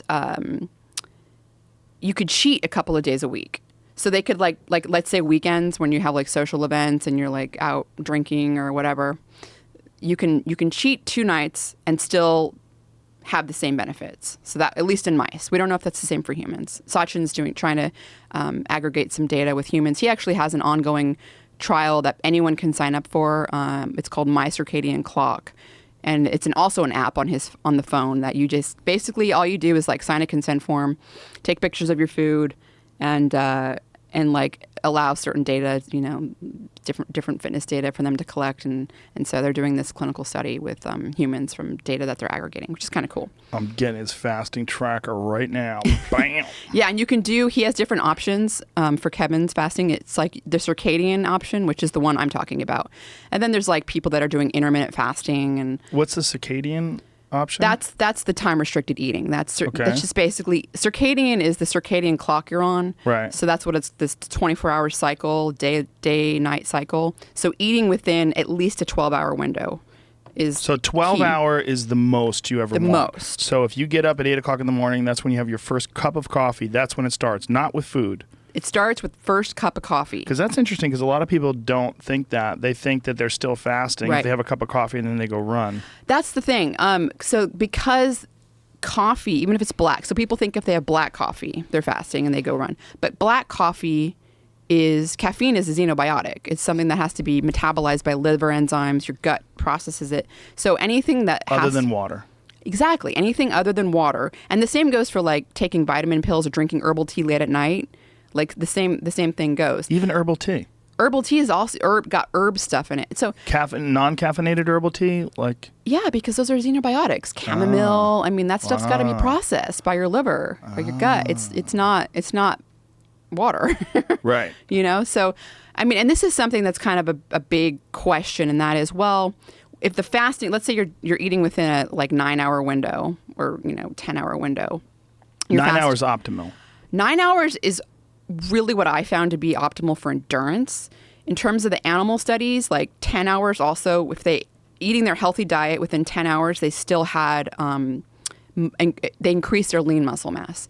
They didn't have to do anything else. No extra exercising. It just, because what was happening is they were basically, their mitochondria were working better, and they were also getting rid of fat easier. So, so it increased their lean muscle mass. That's incredible because I eat late at night all the time. Well, you're a comedian. Yeah. I mean, you probably eat after a show or something. Yeah, I came home last night at 2 o'clock in the morning, pigged out after a show. I mean, it was healthy food. I ate kefir and pistachio nuts. I buy those big jugs of shelled pistachios. So the shells are removed. So I just eat piles of pistachios because I feel like I'm not eating anything bad. That's good for you. But this knowledge now, knowing this, I'm gonna cut that out now. Please let me know how that goes. I'm gonna start right now. Yeah, that's awesome. I mean, like I said, you can cheat. There was cheating, at least in mice. Twice a week was okay. 2 times a week is a good cheat number. And that's kind of cool because it's like a weekend, right? Right. Yeah. You know, so you have your social event. It's hard to do with social events and stuff if you have like something late. Right. And you kind of have to fast all early in the morning all the way up until you can do it later. Yeah. You know what I mean? But Well, I do a lot of workouts fasted now. And one of the things that I like to do is I get up in the morning without having anything, and then I work out. But I've been having coffee. So I thought I was fasting. well, see, the thing is, and this is kind of what I was talking with Sachin about, is that if you're fasting itself, the fasting itself is having a positive effect on all these enzymes. So maybe there's some sort of cancelization out. It's Right, not but known. It's not as good. It's not as good, I would Right. say. So just water. We don't have actual empirical data on that saying, okay, well, you know, and that's something that Sachin would like to look at in humans because it's like a big question. If you are just fasting, in theory, it's not. You're starting all those clocks. The caffeine starts the clocks. That's Right. known. So, but then again, you know, like I said, fasting changes your metabolism in a way too that makes it better. So maybe it's not quite as bad. Not quite as bad, but not optimal. Exactly. I like that. That's perfect. Okay. Yeah. So shoot for 9 hours. That was like that. 9 hours is the best, especially for endurance, like enhancements. Like So- really. So if you get up and you're at, if you're up at 8 o'clock in the morning or 7 o'clock in the morning, whatever it is, Yeah. you almost have to eat dinner like at 5. Yeah, that's the problem. You have Yeah. to either fast in the morning or you have to eat early, which is Yeah, really because- hard for working people. 9 to 5ers, yeah. I mean, it's like you're eating breakfast before you go to work, unless you're not, Right. Yeah. And that's kind of the problem for people that are going, so which you is kind of most have, humans. Yeah, see, Yeah. we have life is kind of different now, but it's, there are people that we're talking about, they just take their breakfast to work and they wait. So they'll wait till like 10 o'clock to eat or something like that. Yeah. Because also there's people that like to go to the gym after work. And so that's more time. It's like, you Right. gotta race this clock. Well, I gotta eat, so really, if you can start the clock later, if that's possible for people that are working like that don't have flexible hours, then it would be better to start the clock later. And there's a lot of human data on this, like just looking at like the associations between people that eat within, an 11-hour period and fast for 13 hours. For example, women that do that have already had breast cancer, they reduce their breast cancer risk recurrence by like 40%, Wow. Yeah, because it lowers it causes insulin sensitivity. It lowers like IGF-1 levels. I mean, it's just like it lowers all these like hormones and things that are known to promote cancer growth. It's really a powerful thing and improves metabolism, really improves metabolism. And that's something that a couple of scientists that I've talked to that are at UCSD are looking at and actively seeing. That it seems to be really important. Now, obviously, people doing shift work like nurses are kind of, that's the problem. Yeah, they're kind of fucked when you're doing that late shift stuff. And they are. They have twice the cancer incidence. Like, Really? Yeah. Twice. Wow. Shift workers, they're also much more likely to be type 2 diabetic. Wow. It's because you're eating like when you're at night, you're eating, your metabolism is all screwed up. Not only are you like, when you're eating after the 12-hour clock, are you not as insulin sensitive? And so your blood glucose levels are higher. Also, you're confusing your clock. So kind of like it says, okay, I'm restarting now because it's late. I'm getting my first signal in. It's been after 12 hours and it confuses it. So then when you go to sleep, say you eat at 2 a.m, and you go to sleep and you wake up the next morning and you have your meal, it's already going to have started that clock a while ago. So you won't be as insulin sensitive because the earlier in the day, you're the more insulin sensitive you are. So you know what I mean? So you're kind of like confusing the clock. Right. It's like this, a very complicated, but I think important mechanism and system for people to understand. And time restricted eating, like I have really implemented that because I think that's something that also will affect the aging process. I've talked to people like at conferences I've given a talk at that have come up to me afterwards, and they were talking about how they've been on a ketogenic diet for 2 years and how they've reversed their type 2 diabetes. It's been great, but still their fasting blood glucose levels were still on the high end, even though they're no longer type 2 diabetic, which is really good. And they started doing the time restricted eating where they were eating within a 9-hour window, and it completely resolved it. And I've actually had multiple people tell me that anecdote. It's insane. And the amazing thing is the increase in muscle. The muscle is really the increase, the interesting part. I would like to talk to Sachin more about that and have him do more experiments if possible, because we didn't dive as much into that on the podcast when we chatted, but he is such a phenomenal scientist, and he's very proactive and into health and all this, preventative medicine, and he's just a great person. Where's he out of? The Salk Institute in La Jolla. Very prestigious place to be. There's a lot of really good scientists there. Did you do your podcast with him through Skype, or did you? No, I met You're with down him. there. You're down in San Diego, right? Yeah, I usually try to. I like to meet with people when I interview them. Yeah, me too. I've noticed. Yeah, so I can't. Like, I've done Skype ones, and they're just. It's like there's a disconnect. There's something missing.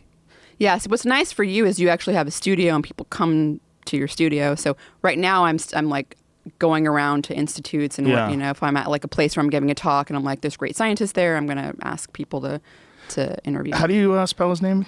SATCHIN, Sachin Panda. What a great name. Yeah. Sounds like actually his first name is Sachin Dananda. What? That's his, because he's Indian, so he's shortened it to Sachin. But he's a really good person to talk to too. Like, he's very, he speaks eloquently. He explains things. He's a little bit of an Indian accent, but it's kind of like cute. But his science has changed my smarter. life. Really? Like, oh yeah. All of my circadian knowledge, I've been following him for a few years. Like, I've really looked up to him in fact, I don't even know if I told him this, but I was like interested in doing a postdoc with him at a certain point, like after I had finished my PhD, because I thought he was back in 2012 when I graduated, he was making these discoveries about late night eating and how it makes you, more, so you're basically more insulin resistant, how it's like screwing up brain function too, all these things that I didn't even talk about. And I got really interested in it because I know a lot of people that eat late at night, and people that are having trouble losing weight and all that, they're eating late at night. So wow, that's amazing. I'm going to listen to his podcast with you, and or your podcast with him rather, and check that out. That sounds awesome. That'd be cool. So the saturated fat sugar is what you wanted to. Yes, you wrote that down. Yeah, I did, because you actually sent me an article about that, which I found was really fascinating. That although saturated fat is important, it's how would you describe it, as a precursor to hormones? It's not just a precursor to hormones. So saturated fat increases LDL cholesterol, LDL lipoproteins, which carry cholesterol and fatty acids. We always call it cholesterol. It's a type of it's a transporter of cholesterol, but it also transports fatty acids and other things. But the thing is the LDL is very, very important, because every time you make a new cell in your body, which is happening constantly, you're always making new immune cells, you're making new kidney cells, you're making new liver cells. I mean, it's happening all the time. Anytime you make a new cell, you need LDL there to transport cholesterol and fatty acids, because the cell itself, the membrane is made of it. It has fatty acids and cholesterol and phospholipids and other things. But so you need that cholesterol. When you damage a cell, and you're repairing that damage, cholesterol needs to be there. So, I mean, you really, really need cholesterol. LDL cholesterol is very important for that reason. And without it, you're kind of screwed, right? I mean, you can't repair damage as well. You're not going to make as many new cells. So all these people that are avoiding saturated fats and cholesterol in their diet, they're literally doing their cell regeneration a disservice. Well, I don't want to make that broad statement, because I don't know what else maybe they're getting other types of fatty acids that also help. But yes, people that are on statins, for example, which is a very broad way of inhibiting cholesterol synthesis, full stop. That's why a lot of those people on statins, one of the major side effects is muscle atrophy and muscle wasting.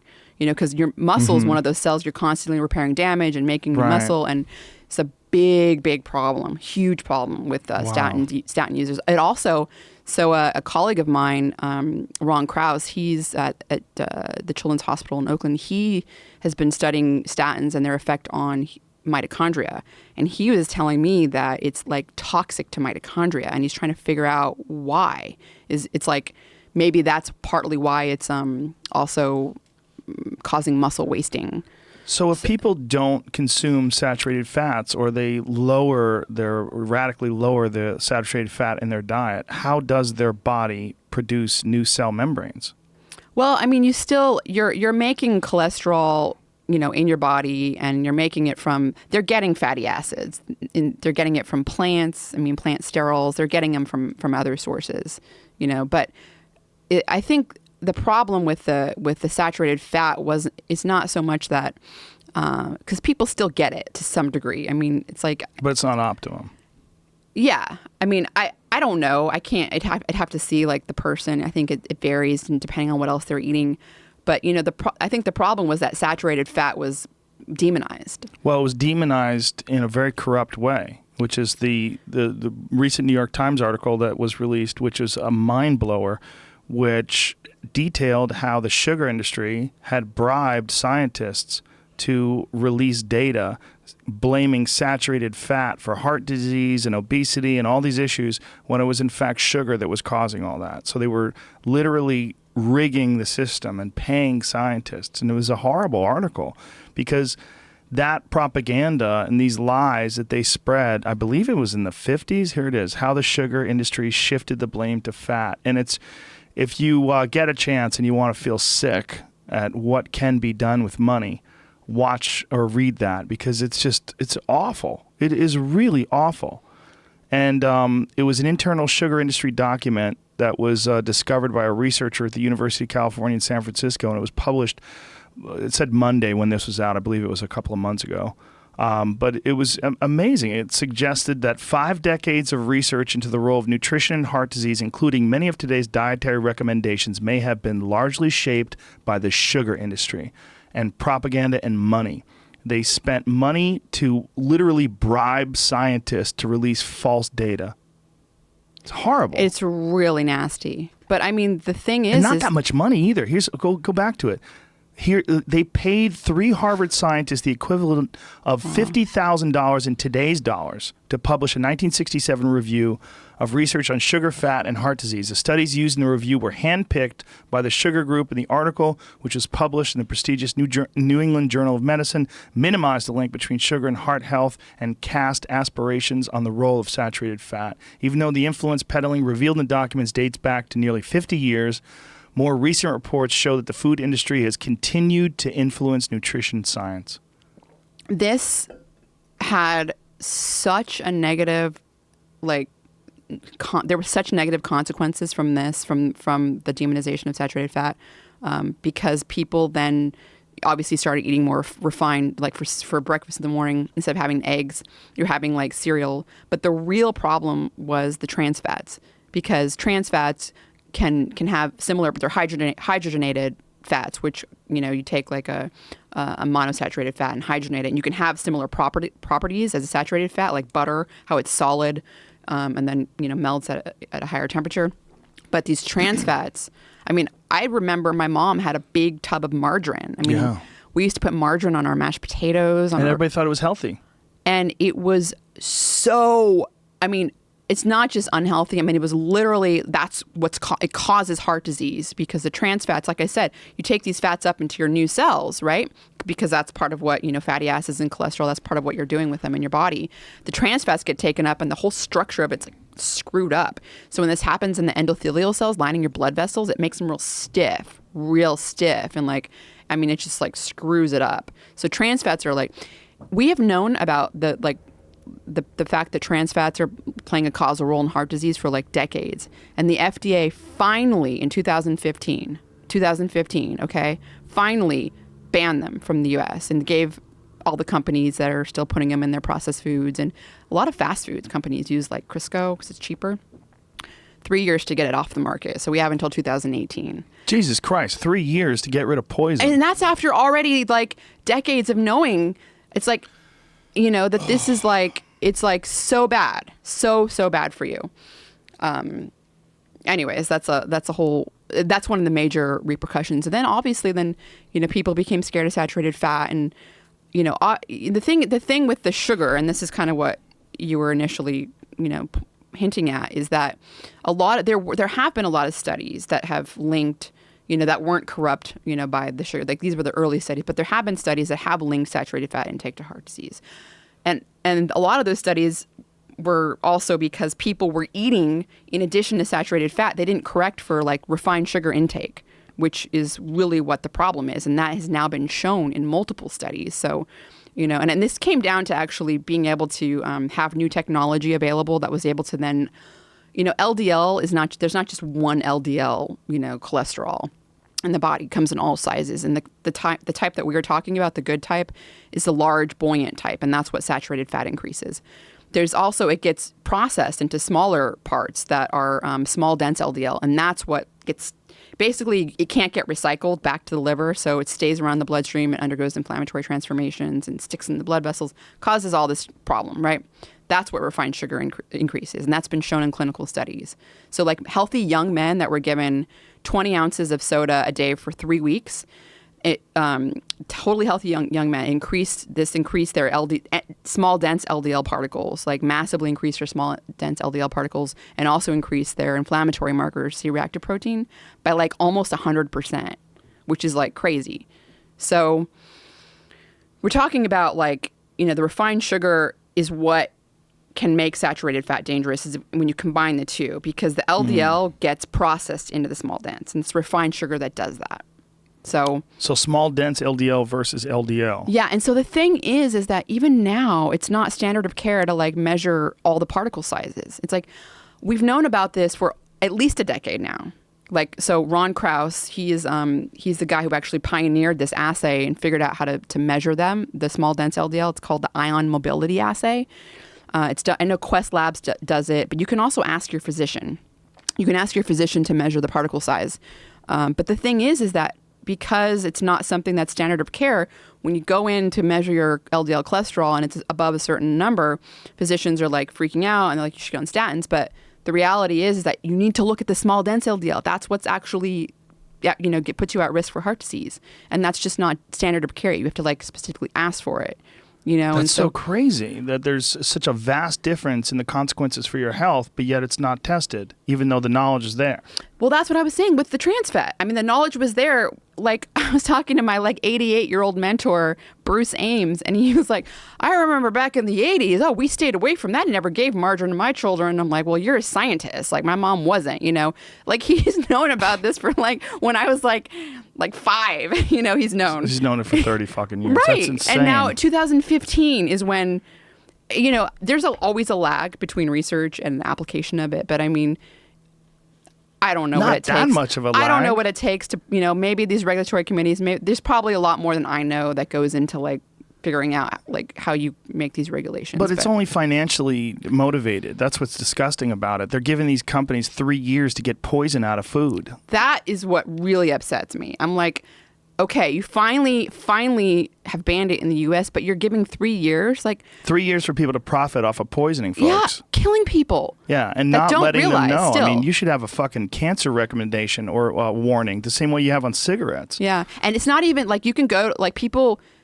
go to the supermarket and they'll say no trans fats on their food and all that. But when they go to fast food or they go to some like restaurant where they're using Crisco, they're not even going to know they're getting it. They're not even telling you.